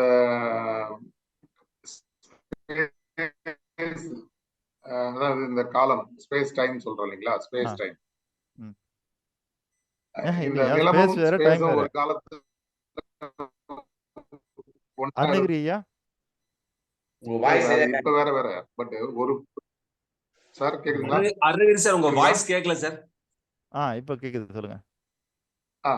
சார் நிலமும் அதாவது ஸ்பேஸும் டைமும் வந்து ஒரு பாயிண்ட் ஆஃப் டைம்ல ரெண்டும் ஒண்ணா இருந்தது. பிரபஞ்சம் விரிவடைறதுனால ஸ்பேஸும் வந்து நிலமும் வெவ்வேறா மாறினது அப்படின்னு ஒரு கான்செப்ட் இருக்கு. அது சரியா? இல்லைங்கய்யா, நீங்க ஆரம்பமாகும் போது என்ன ஒண்ணா இருந்தது? நிலமும் ஸ்பேஸும் ஒரே பாயிண்ட்ல இருந்தது. நிலமும் அதாவது காலமும் ஸ்பேஸும் இல்ல, காலமும் ஸ்பேஸுமா நிலமும் ஸ்பேஸுமா? காலமும் ஸ்பேஸும் சாரி, நிலம் இல்ல, காலமும் ஸ்பேஸும் சரிங்கய்யா. பிரபஞ்சம் விரிவடைறதுனால அது வந்து ரெண்டும் செப்பரேட் ஆயிடுச்சு. இல்லைன்னா வந்து என்ன சொல்றது, எட்ட முடியாத தூரத்துக்கு போயிடுச்சு. அதுக்கப்புறம் அது செப்பரேட் கான்செப்டா ஒர்க் ஆகுதுன்றாங்க. ஸ்பேஸ் தனியா, டைம் தனியா. அது சரியா இல்ல கேள்வியை தப்பா கேட்கறான்னு தெரியல. இல்ல, கேள்வி நீங்க புரிஞ்சுட்டு இருந்து கேக்குறீங்க, அவ்வளவுதான். இது சரியா தவறா இல்ல, உங்களுடைய புரிதலில் இருந்து கேள்வி இருக்கிறதுனால நீங்க புரிஞ்சுக்கிறதுக்காக கேக்குறீங்க. சரிங்களா? அதுதான் இப்ப நம்ம இங்க பார்க்க வேண்டிய ஒரு விஷயம் என்னன்னு கேட்டீங்கன்னா, ரெண்டும் ஆரம்பிக்கும் போது ஒன்னாதான் இருந்தது. இப்போ வரைக்கும் அது ஒன்னாதான் இருக்குது. புரியுதுங்களா? ஸ்பேஸ் டைம் வேற இல்ல சொல்றாங்க. ஸ்பேஸ் டைமும் ஸ்பேஸும் ஒண்ணா வரும். இல்ல சார், இப்போ அது ஒன்னாதான் இருக்குது. இப்போ ஒண்ணாதான் இருக்கா? இப்போ ஒரு பஸ் இருக்கு இல்லையா? ஆமா சார். பஸ்ஸுக்கு ஒரு ஸ்டார்டிங் பாயிண்ட் கொடுத்துருங்க. ஒரு ரோட்ல உங்களுடைய ஏர்போர்ட்டே எடுத்துக்குவோம். ரன்வேல பஸ் வந்ததுன்னா கடைசி பாயிண்ட்ல நிக்குது. சரிங்களா? அந்த கடைசி பாயிண்ட் நிக்குது இல்லையா? அப்ப நிக்கும் போது பாத்தீங்கன்னா உங்களுக்கு அந்த ரோடும் டயரும் ஒண்ணா தொட்டுட்டு இருக்கும். தொட்டுட்டு இருக்குமா இல்லையா? எக்ஸாக்ட்டா அதான் நானும் கேட்க வந்தேன். ஓகேங்களா? நீங்க அந்த கடைசி பாயிண்ட்ல நிக்கும் போது ரோடும் டயரும் ஒண்ணா தொட்டுட்டு இருக்கும். இப்ப அங்க இருந்தா பயணம் ஆரம்பிக்க போறீங்கன்னா, அப்போ அந்த பயணத்தினுடைய ஆரம்பத்துல ரோடு எங்க இருந்ததோ அங்கதான் டயர் இருந்தது. டயர் எங்க இருந்ததோ ரோடு அங்கதான் இருந்தது. கிளியருங்களா? இப்போ ஒரு 10 அடி நகர்ந்து வந்துருச்சுன்னு வச்சுக்கங்க. இப்போ ரோடு தொட்டுட்டு இருக்கிற இடம் வேற. ஆனா இப்போவும் ரோடும் டயரும் ஒன்னாதான் இருக்குது. இப்போ அந்த ஆரம்பம்ன்ற இடத்துல என்ன இருக்குன்னா, இப்போ அங்க ரோடு மட்டும் தான் இருக்குது. ஆமா. தெரியல. இப்ப டயர் இங்க வந்துருச்சுன்றீங்களா? ஆமா. இந்த டயர் தான் டைம். ஓகே. சரிங்களா?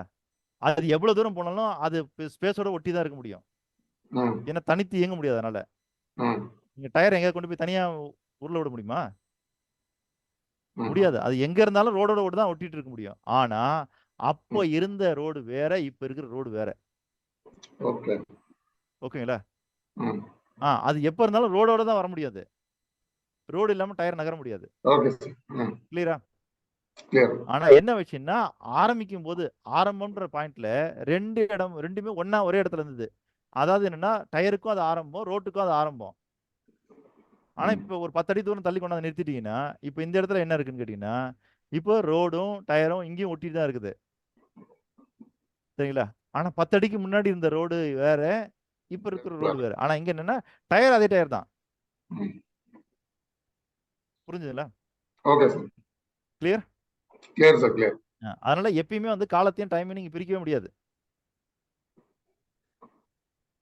சரிங்களா? எங்கெல்லாம் வந்து ஸ்பேஸ், அதாவது எங்கெல்லாம் ஸ்பேஸ் இருக்குதோ அங்கெல்லாம் வந்து டைம் இருக்கும். சரிங்களா? Okay sir. Okay sir, clear. இப்போ இதுல மொத்தம் வந்து என்னன்னா 10 மகா சக்திகள். இல்ல 5 சக்திகளுக்கு பேரு புறசக்திகள், 5 சக்திகளுக்கு பேரு அகசக்திகள்.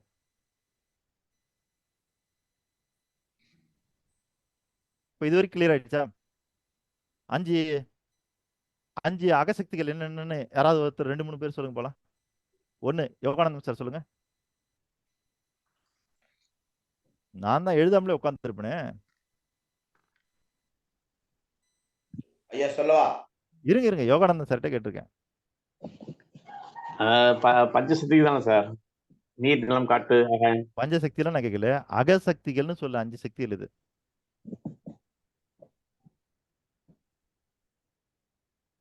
சரியா தெரியல.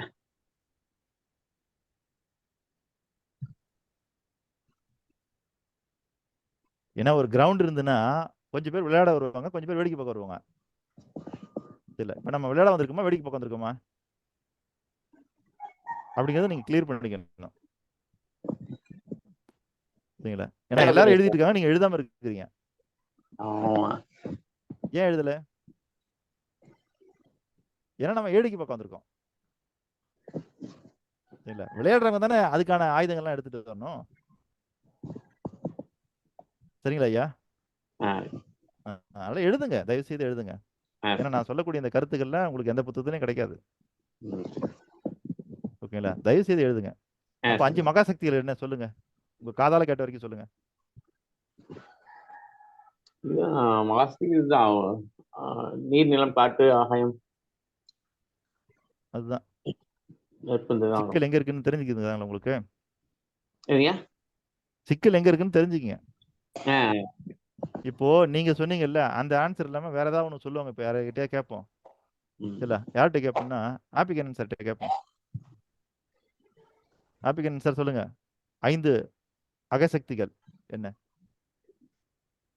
காலம், ஆக்கம், இயக்கம், ஈர்ப்பு, உயிர்ப்பு. அவ்வளவுதாங்க ஐயா, சிறப்பு. ஆனா அதை விட எது சிறப்பு தெரியுங்களா? நம்முடைய தாரக மந்திரம் என்ன சொல்லுதுன்னு கேட்டீங்கன்னா, நம்பிக்கையை பலப்படுத்துங்கள், எண்ணிக்கையை பயன்படுத்துங்கள்னு சொல்லுது. அதனால நீங்க இந்த ஆர்டர் சொல்லும்போது எப்பயுமே மறந்துடக்கூடாது. 1 காலம், 2 ஆக்கம், 3 இயக்கம், 4 ஈர்ப்பு, 5 உயிர்ப்புன்னு சொல்லணும். உயிர்ப்பு. Yes sir. இல்ல அந்த நம்பரை நீங்க பயன்படுத்தினா தான் உங்களுக்கு சக்சஸ் தரும்னு சொல்றேன் நானு. Yes sir. ஆனா இது யாருமே பயன்படுத்த மாட்டேங்கிறீங்க. இல்ல நம்பரை பயன்படுத்தினா சக்சஸ் வராது, இல்ல காலதாமதம் ஆகலாம். Yes sir. நீங்க நினைச்ச நேரத்துக்கு அது வரணும்னா நம்பரை பயன்படுத்தணும். Yes sir. சரிங்களா? நான் உங்களுக்கு ஏற்கனவே சொல்லியிருக்கிறேன், உலக பொதுமறையாக நம்ம தமிழ்ல இருக்கிற ஒரு நூல் ஏற்றுக்கொள்ளப்பட்டு விட்டது என்றால் அதற்கு மிகப்பெரிய காரணம் என்னன்னா அதிகமான எண்கள் பயன்படுத்தப்பட்ட காரணத்தினால். நீங்க சீவக சிந்தாமணியோ சிலப்பதிகாரமோ எழுதும்போது, ஒரு பாடல் எழுதும்போது அது எத்தனாவது பாடல்னு பெரும்பாலும் எழுத மாட்டாங்க. ஆனா குறள் மட்டும்தான் எங்கெல்லாம் குறள் வழங்கப்படுகிறதோ அங்கெல்லாம் அதனுடைய எண் வழங்கப்படும். அது திருக்குறளுக்கு மட்டுமே ஒரு சிறப்பு. அப்ப அது அந்த சிறப்புக்கு போனது காரணமே அதுல எண்கள் பயன்படுத்தப்பட்ட காரணத்தினால்தான். அதனால நீங்க எண்களை பயன்படுத்தினா தான் உங்க வாழ்க்கையில சிறப்பா மாற முடியும். இல்ல இப்ப இது ஒரு 5 மகாசக்தி, அது ஒரு 5 மகாசக்தி, மொத்தம் 10 சக்தி. புரிஞ்சிருச்சுங்களா? Yes sir. அப்போ மண்ணு இருக்கு பாருங்க, மண்ணு கூட தண்ணி நீங்க போட்டு குழைச்சிட்டீங்கன்னா இப்ப அதுக்குள்ள 2 பூதம் இருக்குன்னு சொல்லுவீங்க. இப்ப அந்த மண்ணை வெயில வச்சுட்டீங்க, தண்ணி எல்லாம் காஞ்சு போச்சு, வெறும் மண்ணு தான் இருக்குன்னா இப்ப அதுக்குள்ள ஒரு பூதம் தான் இருக்குன்னு சொல்லுவீங்க. புரியுதுங்களா? அந்த மாதிரிதான் இந்த இடத்துல ஒரு விதை என்றால் அதுக்குள் மண் இருக்கலாம், அதற்குள் நீர் கூட இருக்கலாம். இல்ல ஆனா உயிர்ன்றது அப்ப இருக்கானா? இல்ல. அதை எப்ப நீங்க பூமியில போடுறீங்களோ, சரிங்களா, அப்பதான் அதுக்குள்ள என்ன பண்ணுதுன்னா அந்த பூதம் வருது. உயிர்ன்ற பூதம் அங்கதான் வருது, உருவாகுது. சரிங்களா? நீங்க கையில வச்சிருக்கிற விதை இருக்குல்ல, அதுக்குள்ள உயிர் இருக்கானா? இல்ல. இல்லைன்னா நீங்க கையில வச்சுக்கிட்டே இருந்தாலும் அது முளைச்சு வெளியே வரணும். ஆனா அப்படி வராது. ஓகேங்களா? Yes sir. அப்ப அது பூமிக்குள்ள போட்டாதான் அது முளைச்சு வெளியே வரும். இதை விட ரொம்ப சிறப்பு பாருங்க, பூமிக்குள்ள போற எந்த பொருளையும் பூமி மக்கத்தான் செய்யும். இல்ல ஆனா விதைய போட்டா மட்டும் அது உயிரோட வெளியே வருது. யாருக்கு சொல்லி கொடுத்தாங்க அதுக்கு? இது விதை, இதை முளைச்சு வெளியே கொண்டு வரணும்னு. அப்ப விதை மட்டும் ஏன் மக்கி போல? ஏன்னா எல்லா மகா சக்திகளுக்குமே அதுக்குன்னு தனியும் ஒரு பெரிய அறிவு இருக்குங்க ஐயா. அதெல்லாம் நம்ம அறிவுக்கு அது எட்டவே எட்டாது. அவ்வளவு பெரிய அறிவு இருக்குது அது. சரிங்களா? அதுவே நீங்க ஒரு விதையை நல்லா வறுத்துட்டு போடுங்க, அது மக்கிரும். ஆனா வறுக்காம போட்டீங்கன்னா அது முளைச்சிரும். அப்ப எவ்வளவு பெரிய அறிவு பாருங்க அதுக்கு. இது வறுத்த விதை, இது வறுக்காத விதைன்னு அதுக்கு எப்படி தெரியும்? ஆனா இது எல்லாம் நம்மளுடைய பார்வையிலேருந்து, நம்மளுடைய புரிதல்லேருந்து அது சரியா இருக்குமான்னு தெரியாது. ஆனா நான் சொல்ல வர்றதுன்னா, நம்ம வாழ்க்கையில நம்ம விரும்புறதெல்லாம் அடையறதுக்கு இந்த மகா சக்திகளை நமக்குன்னு ஒரு ஆர்டர்ல அதை புரிஞ்சுக்குங்க, அவ்வளவுதான். சரிங்களா? மகா சக்தி எல்லாத்தையுமே முழுசா புரிஞ்சுக்க முடியுமா நமக்கு தெரியாது. ஆனா என்ன பண்ணலாம்? நம் தேவைக்கேற்பவாது புரிந்து கொள்ள வேண்டும். நம்மளுடைய தேவைக்கு ஏத்த மாதிரி மாத்துற அளவுக்காவது நம்ம புரிஞ்சுக்கணும். அதான் இங்க ரொம்ப முக்கியமான விஷயம். நீங்க எக்ஸாக்டா அந்தந்த சக்திகள் எப்படி இயங்குதுன்னு புரிஞ்சுக்கிறதை காட்டிலும் அந்தந்த சக்திகளை உங்களுடைய வாழ்க்கைக்கு பயன்படுத்திக்கிற மாதிரி அந்த அளவுக்காவது புரிந்து கொள்ளுங்கள். ஏன்னா எனக்கு தெரிஞ்சு இது வரைக்கும் யாருக்கிட்டையுமே இருக்கிற மொபைல் இருக்கு பாருங்க, அந்த மொபைல்ல இருக்கிற எல்லா பயன்பாடுகளையும் தெரிஞ்சு அறிஞ்சு மொபைல் வாங்கி யூஸ் பண்றவங்க யாருமே கிடையாது. இல்லை. எக்ஸாக்டா 100% அந்த மொபைல் யூஸ் பண்ண முடியுமா உங்களால? பண்ண முடியாது. அப்ப நம்ம என்ன பண்ணோம்னா, ஒரு மொபைல் வாங்குறோம், அதுல எவ்வளவு அப்ளிகேஷன் இருந்தாலும் தனக்கு தேவையானதை நம்ம பயன்படுத்திக்கிறோம்ல. அந்த மாதிரி இந்த மகா சக்திகளை நீங்க உங்களுடைய பயன்பாட்டு அளவுக்கு புரிந்து கொள்ளுங்கள். கிளியரா சார்? திருத்தணியில சார் ஒரு வந்து அமேசான் மாதிரியே ஒரு போர்ட்டல் பண்ணிட்டாரு. அவரை வந்து இப்ப சார் 9th வாய்ஸ் படிக்கும்போது பிரேக் 2 ஆகுது லட்சம் சார். ரூபாய் சம்பளம் கொடுத்து அருணகிரி அமேசான் சார் வந்து வாய்ஸ் வேலைக்கு பிரேக் ஆகுது. அருணகிரி சார் திருப்பதி நீங்க பேசுறது கரெக்டா தெளிவா கேட்கல சார், ப்ளீஸ். இப்ப கேக்குதுங்களா? இப்ப கேக்குதுங்களா? Yes sir. திருத்தணி பக்கத்துல ஒரு கவர்மெண்ட் ஸ்கூல்ல படிக்கிற ஸ்டூடெண்ட் அப்பா வந்து கூலி வேலை செய்யறாரு. அந்த தம்பி வந்து அமேசான் மாதிரியே ஒரு ஆப் கிரியேட் பண்ணிட்டார் சொந்தமா. நம்மளாம் வந்து பயன்படுத்துறோம் போன அவரு அதை கிரியேட் பண்ணதுனால அமேசான் வந்து அவரை வந்து இப்பவுமே 2 லட்சம் ரூபாய் சம்பளம் கொடுத்து அவரை படிக்க வைக்கிறாங்க. அவர் அங்கேயே தொடர்ந்து படிக்கிறார். ஒரு சிலர் மட்டும் செல்ல இருக்கிற எல்லா இதுவுமே வந்து புரிஞ்சுக்கிறாங்க, வேற ஏதாவது அதுல உருவாக்குறாங்க. பெரும்பான்மையானவங்க அதுல இருக்கிற நிறைய விஷயங்களை புரிஞ்சுக்கவே இல்லை, சிலர் மட்டும் பயன்படுத்துறோம்னு சொல்லிக்கிறேன். கேட்டுங்களா? கேக்குங்க ஐயா. எஸ் சார், இது நான் படிச்சேன் சார், இந்த நியூஸ் படிச்சேன்.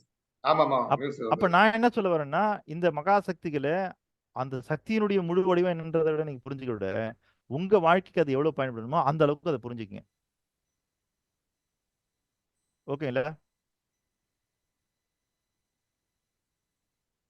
Hello. Yes sir. Okay sir, okay sir. Okay super. சரி, இன்றைய பாடத்தை நம்ம இதோட நிறைவு செய்வோம். சரி, இன்றைய பாடத்துல இருந்து உங்களுடைய கருத்து ஏதாவது இருந்தா சொல்லுங்க. கேள்விகள் நாளைக்கு வச்சுக்கலாம். இன்னும் ரொம்ப படிக்க வேண்டியது சார். இன்னும் ரொம்ப படிக்க வேண்டியது. இந்த ஃபர்ஸ்ட் வந்து பஞ்சபூத சக்திகள் அதுதான் சக்திகள் நினைச்சிட்டு இருந்த நமக்கு வந்து இன்னைக்கு அகசக்திகள் அப்படின்னு நீங்க சொன்ன விஷயம் வந்து 1 காலம், 2 ஆக்கம், 3 ஏக்கம், 4 ஈர்ப்பு, 5 உயிர்ப்புங்கிறது வந்து ஒரு டிஃப்ரெண்டா நம்ம தெரிஞ்சுக்க ஒரு விஷயமா கிடைச்சிச்சு. விதையை காமிக்கிறீங்க, விதையில உயிர் இருக்கா உயிர் இல்லையா அப்படின்னு நம்ம கேட்கும் போது விதையில வந்து உயிர் இருக்கு உயிர் இல்லைன்னு சொல்ல முடியாது. ஆனா மண்ணு வந்து அதை நம்மளே சொல்லலாம், அது நம்ம கண்டுபிடிச்சிடலாமா கண்டுபிடிக்க முடியாதா அப்படிங்கிற ஒரு வார்த்தைகள் இருக்கு. மண்ணு கண்டுபிடிச்சிருது. ஆக்சுவலா நீங்க வந்து வெறும் விதையை போட்டா முளைச்சிருது, அதை வறுத்து போட்டா அது முளைக்க மாட்டேங்குது. அதுக்கு என்ன ஆற்றல் இருக்கு அப்படிங்கறத நம்ம தெரிஞ்சுக்கிறோம். இது வந்து இன்னைக்குள்ள பாடத்துல வந்து இது ஒரு பெரிய விஷயம் சார். ஏன்னா அந்த 5 சக்திகள் வந்து அகசக்திகள் சொன்னது வந்து புதுமையான ஒரு விஷயம். இது வரைக்கும் நான் கேள்விப்படாத ஒரு விஷயம். அது கொடுத்த விளக்கங்கள் வந்து சிறப்பு. அது சிறப்பான விளக்கம். திருப்பி சொல்லணும்னா அந்த விதை வந்த விளக்கம் வந்து நல்லா இருந்துச்சு சார். இன்னும் இதே மாதிரி 2-3 விளக்கங்கள் கொடுத்தா இன்னும் நல்லா இருக்குங்கிறது என்னோட ஆவல். Right sir, thank you sir. நீங்க மட்டுமல்ல, இந்த உலகமே ஒண்ணு இதுவரை தெரிஞ்சிருக்காரு. ஐயா ஐயா ஏழுமலை சொல்லுங்க ஐயா. 5:45 வரை பஞ்சபூதங்களை மட்டுமே வணங்கி பஞ்சபூதங்களுக்காகவே நன்றி சொல்லிக் கொண்டிருந்தோம். அடுத்த நிமிடங்களுக்கு பிறகுதான் இப்ப 10 சக்திகள் இருக்கிறது. அவ அகசக்திகள் என்றும் புறசக்திகள் என்றும் பிரிக்கப்படலாம். ஒன்னொன்னுக்கும் எவ்வளவு தன்மைகள் இருக்கிறதுங்கிற விஷயத்தை இன்று இந்த வகுப்பு சிறப்பாய் தந்திருக்கிறது. இதுல ஒரு மாபெரும் தெளிவு. அதாவது மொத்தம் புரிஞ்சுக்கிற அளவுக்கு இருக்கிறோமோ இல்லையோ, இந்த விதை சார்ந்த விஷயங்களாக எதுவுமே வந்து மண்ணுக்குள்ள போட்டாக்க அது அந்த உயிர்ப்பை தருகிறது அப்படிங்கிற அந்த தாய்மை தன்மை மண்ணுக்கு இருப்பதால் தான் தாய்நாடு தாய்மொழி சொல்லிட்டு இருக்கிற பொழுதுங்கிற விஷயங்கள் வரைக்கும் புரிஞ்சிருக்குது. மாபெரும் சிறப்பு. நன்றியும் வாழ்த்துக்களும். சார் வணக்கம் சார், நான் திலகம் பேசுறேன் சார். பேசுங்கம்மா. சார் இப்ப வரைக்கும் கடவுள் வேற பிரபஞ்சம் வேற அப்படின்னு நான் அந்த மாதிரி நினைச்சிட்டு இருந்தேன் சார். இன்னைக்கு நீங்க சொன்ன கிளாஸ்ல பிரபஞ்ச சக்தி தான் கடவுள் அப்படிங்கறத நான் உணர்ந்திருக்கேன் சார். இந்த வரிகள் எனக்கு ரொம்ப பிடிச்சிருந்தது சார். நன்றி நன்றி நன்றிம்மா. ஓகேங்க சார். ஐயா வேலுங்க ஐயா, சொல்லுங்க ஐயா. நம்ம கண்ணில் இட்லி, அதாவது சக்திக்கு ஒரு எக்ஸாம்பிள் சூப்பரா இருந்தது, சிறப்பான எக்ஸாம்பிள். கண்ணில் பாக்குற வரைக்கும் தான் இட்லி, உள்ள போனா உடம்புக்கு வந்து அது கார்போஹைட்ரேட், அதுக்கு சக்தியாக மட்டும்தான் பார்க்க தெரியும். ஸோ இது வந்து ரொம்ப அதை ஈஸியா புரிஞ்சுக்கிறதுக்கு ஒரு சிறப்பான எக்ஸாம்பிளுங்க ஐயா. நன்றி நன்றி ஐயா. நிறைய பேர் சொல்லியிருக்கேன், நிறைய கருத்து இருக்கு, இதுல அது ஒரு முக்கியமான கருத்தா நான் பாக்குறேன். நன்றிங்கய்யா. நாராயணன் பேசுறேன் சார். இப்போ நீங்க சொன்னதை வச்சு ஒண்ணு சொல்றேன், அது கரெக்டா தப்பான்னு எனக்கு தெரியல. நம்பிக்கைன்னு ஒரு விதை, ஓகேங்களா? அந்த நம்பிக்கை விதைய கரெக்டா நிலத்துல போட்டு அதை பக்குவமா பண்ணா அது மரமாவோ விருட்சமாவோ நமக்கு வரும்னு நினைக்கிறேன். அதுதான் நீங்க சொல்லுங்க. ஆனா நம்பிக்கையை தனியா கையில வச்சுக்கிட்டா அது லைஃப்ல யூஸ் ஆகாது. அந்த நம்பிக்கையை கரெக்டா நிலத்துல போடணும், அப்போ உயிர் பெறும். அந்த நம்பிக்கை உயிர் பெற்றால் நீங்க நினைத்தது நடக்கும். இதுதான் நான் புரிஞ்சுட்டது. சரி, நம்பிக்கைங்கிற விதையை கொண்டு போய் எந்த மண்ணில் போடுவீங்க? நம்பிக்கைங்கிறது தான் விதை நீங்க. ஆமா, அப்படின்னா அதை எந்த மண்ணில் போடணும்? நல்ல மண்ணா பார்த்து போடணும், வளர்ற மண்ணா பார்த்து நம்ம போடணும். அந்த மண் எதுன்ற இப்ப நம்பிக்கை வந்து விதை, நிலம். ஆமா, நிலமா நினைக்கிற எதுவோ அதுல போட்டா வளரும். அதுதான் நான் சொன்னேன். அதுதான் எதுவா நினைக்கிறீங்கன்னு தான் கேக்குறேன். இப்ப நானு எப்படி நம்ம பலப்படுத்தணும், நம்பிக்கையே பலப்படுத்தணும். என்ன படுத்துங்க ஐயா. நான் என்ன கேக்குறது என்னன்னா, இப்ப நம்பிக்கைங்கிறத விதையா பாக்குறீங்கன்னா மண் எதுவா பாக்குறீங்கன்னு சொல்லணும். நீங்க என்ன காரணம்னா நீங்க கரெக்டா பாத்துருக்கீங்களான்னு எனக்கு தெரியும்.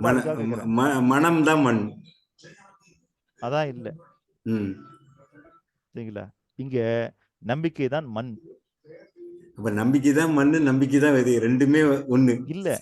நம்பிக்கை தான் மண், ஓகே, மனம் தான் விதை. ஓ, மாத்தி சொல்லிட்டானா?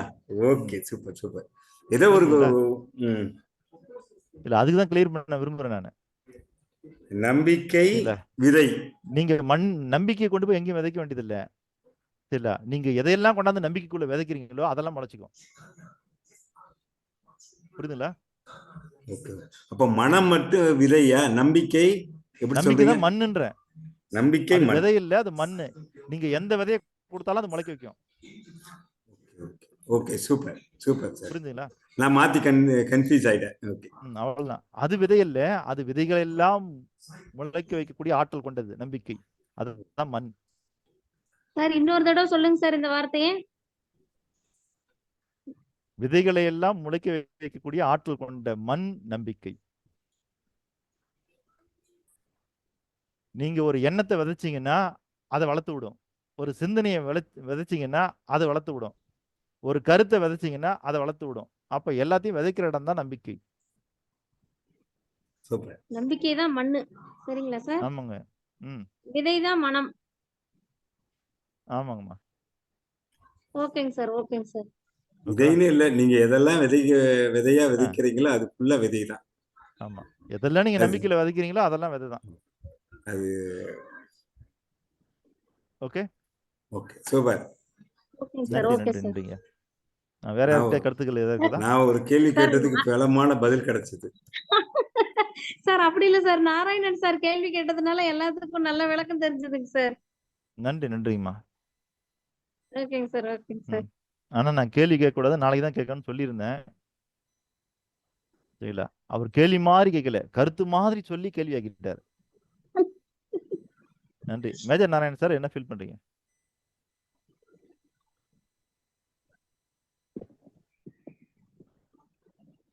சக்திகளை பத்தியா, கிளாஸ பத்தியா, எதை பத்தியாவது உங்க கருத்து ஏதாவது இருந்தா சொல்லுங்க, அவ்வளவுதான்.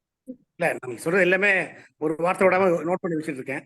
இந்த அகசக்திகள் இப்பதான் எனக்கு அந்த எண்ணிக்கையை பத்தி நீங்க சொன்னீங்கல்ல, 1 காலம், 2 ஆக்கம், 3 ஈர்ப்பு, 4 உயிர்ப்பு, 5 உயிர்ப்பு, அந்த எண்ணிக்கை யூஸ் பண்ண சொல்லி இப்பதான் தெரிஞ்சது. இல்லைன்னா பொதுவா ஒப்பிக்கிற மாதிரி சொல்லிருப்போம்.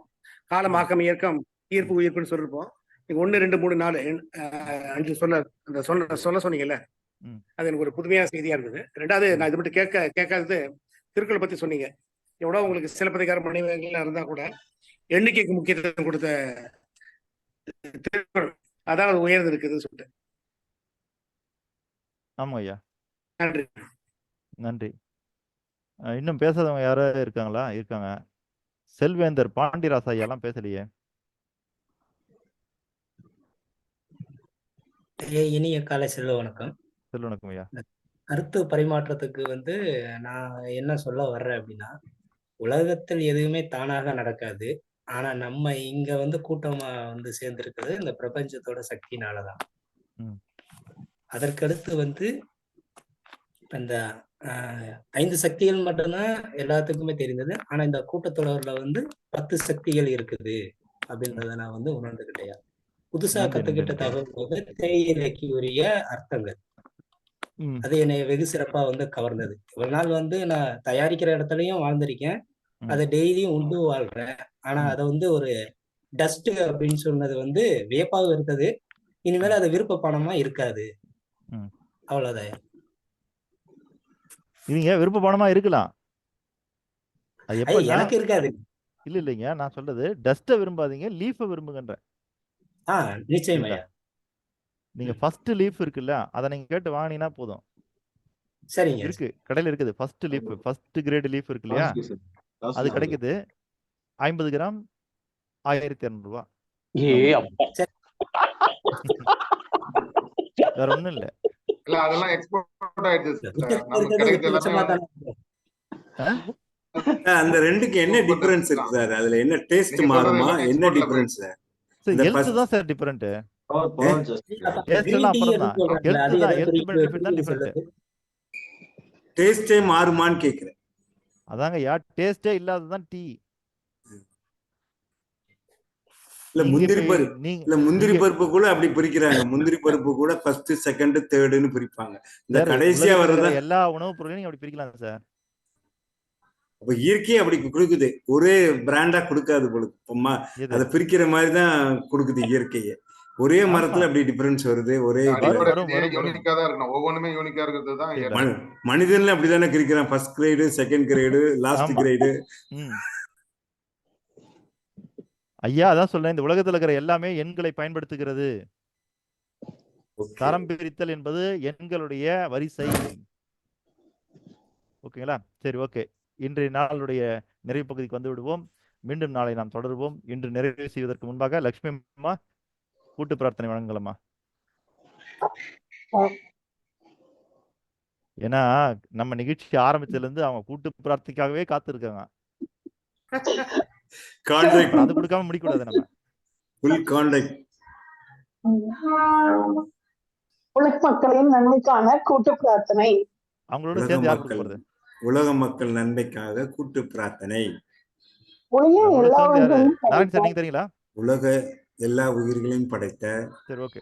சர்வ வல்லமையும் சர்வ வல்லமையும் ஈடு இணையில்லா சக்திகளின் பிறப்பிடமாக உள்ள ஈடு இணையில்லா சக்தியின் பிறப்பிடமாக உள்ள இயற்கை பேராற்றலே, இயற்கை பேராற்றலை, இயற்கை பேராற்றலின் மாபெரும் சக்தியாக இயற்கை பேராற்றலின் மாபெரும் சக்தியாக எங்களுக்குள் பெருக்கெடுத்து ஓடும் நேர்மறை ஆற்றலே, எங்களுக்கு பெருக்கெடுத்து ஓடும் நேர்மறை ஆற்றலை, அனுதினமும் ஊற்றாயிருந்து அனுதினமும் உற்சாக ஊற்றாயிருந்து நாங்கள் அனைவரும் சகல ஐஸ்வர்யங்களுடன் நாங்கள் அனைவரும் சகல ஐஸ்வர்யங்களுடன் ஆனந்தமயமான ஆரோக்கிய வாழ்வினை பெற்று ஆனந்தமயமான ஆரோக்கிய வாழ்வினை பெற்று அதிகாரம், ஆளுமை, செல்வாக்கு, அதிகாரம், ஆளுமை, செல்வாக்கு, வல்லமை கொண்ட மனிதர்களாக, வல்லமை கொண்ட மனிதர்களாக, ஞானம், புகழ், வெற்றிகளை அடைந்து ஞானம், புகழ், வெற்றிகளை அடைந்து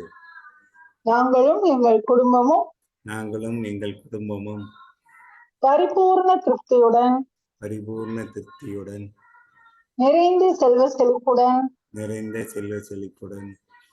மிகவும் நிம்மதியான வாழ்வினை வாழ்ந்து வருகிறோம். எங்களுக்கு நிம்மதியான வாழ்வினை அளித்த இயற்கை பேராற்றலின் பெரும் கருணைக்கு எங்களின் மனமார்ந்த நன்றி, எங்களின் உணர்வுபூர்வமான நன்றி. எங்களின் ஆத்மார்த்தமான நன்றி. எங்களின் ஆத்மாத்மான நன்றி. நன்றி நன்றி நன்றி, அனைவருக்கும் நன்றி. நன்றி நன்றி நன்றி, அனைவருக்கும் நன்றி. மீண்டும் நாளை காலை 5 மணிக்கு சந்திப்போம் என்று கூறிக்கொண்டு உங்களிடமிருந்து விடைபெறுகிறேன். நன்றி, வணக்கம்.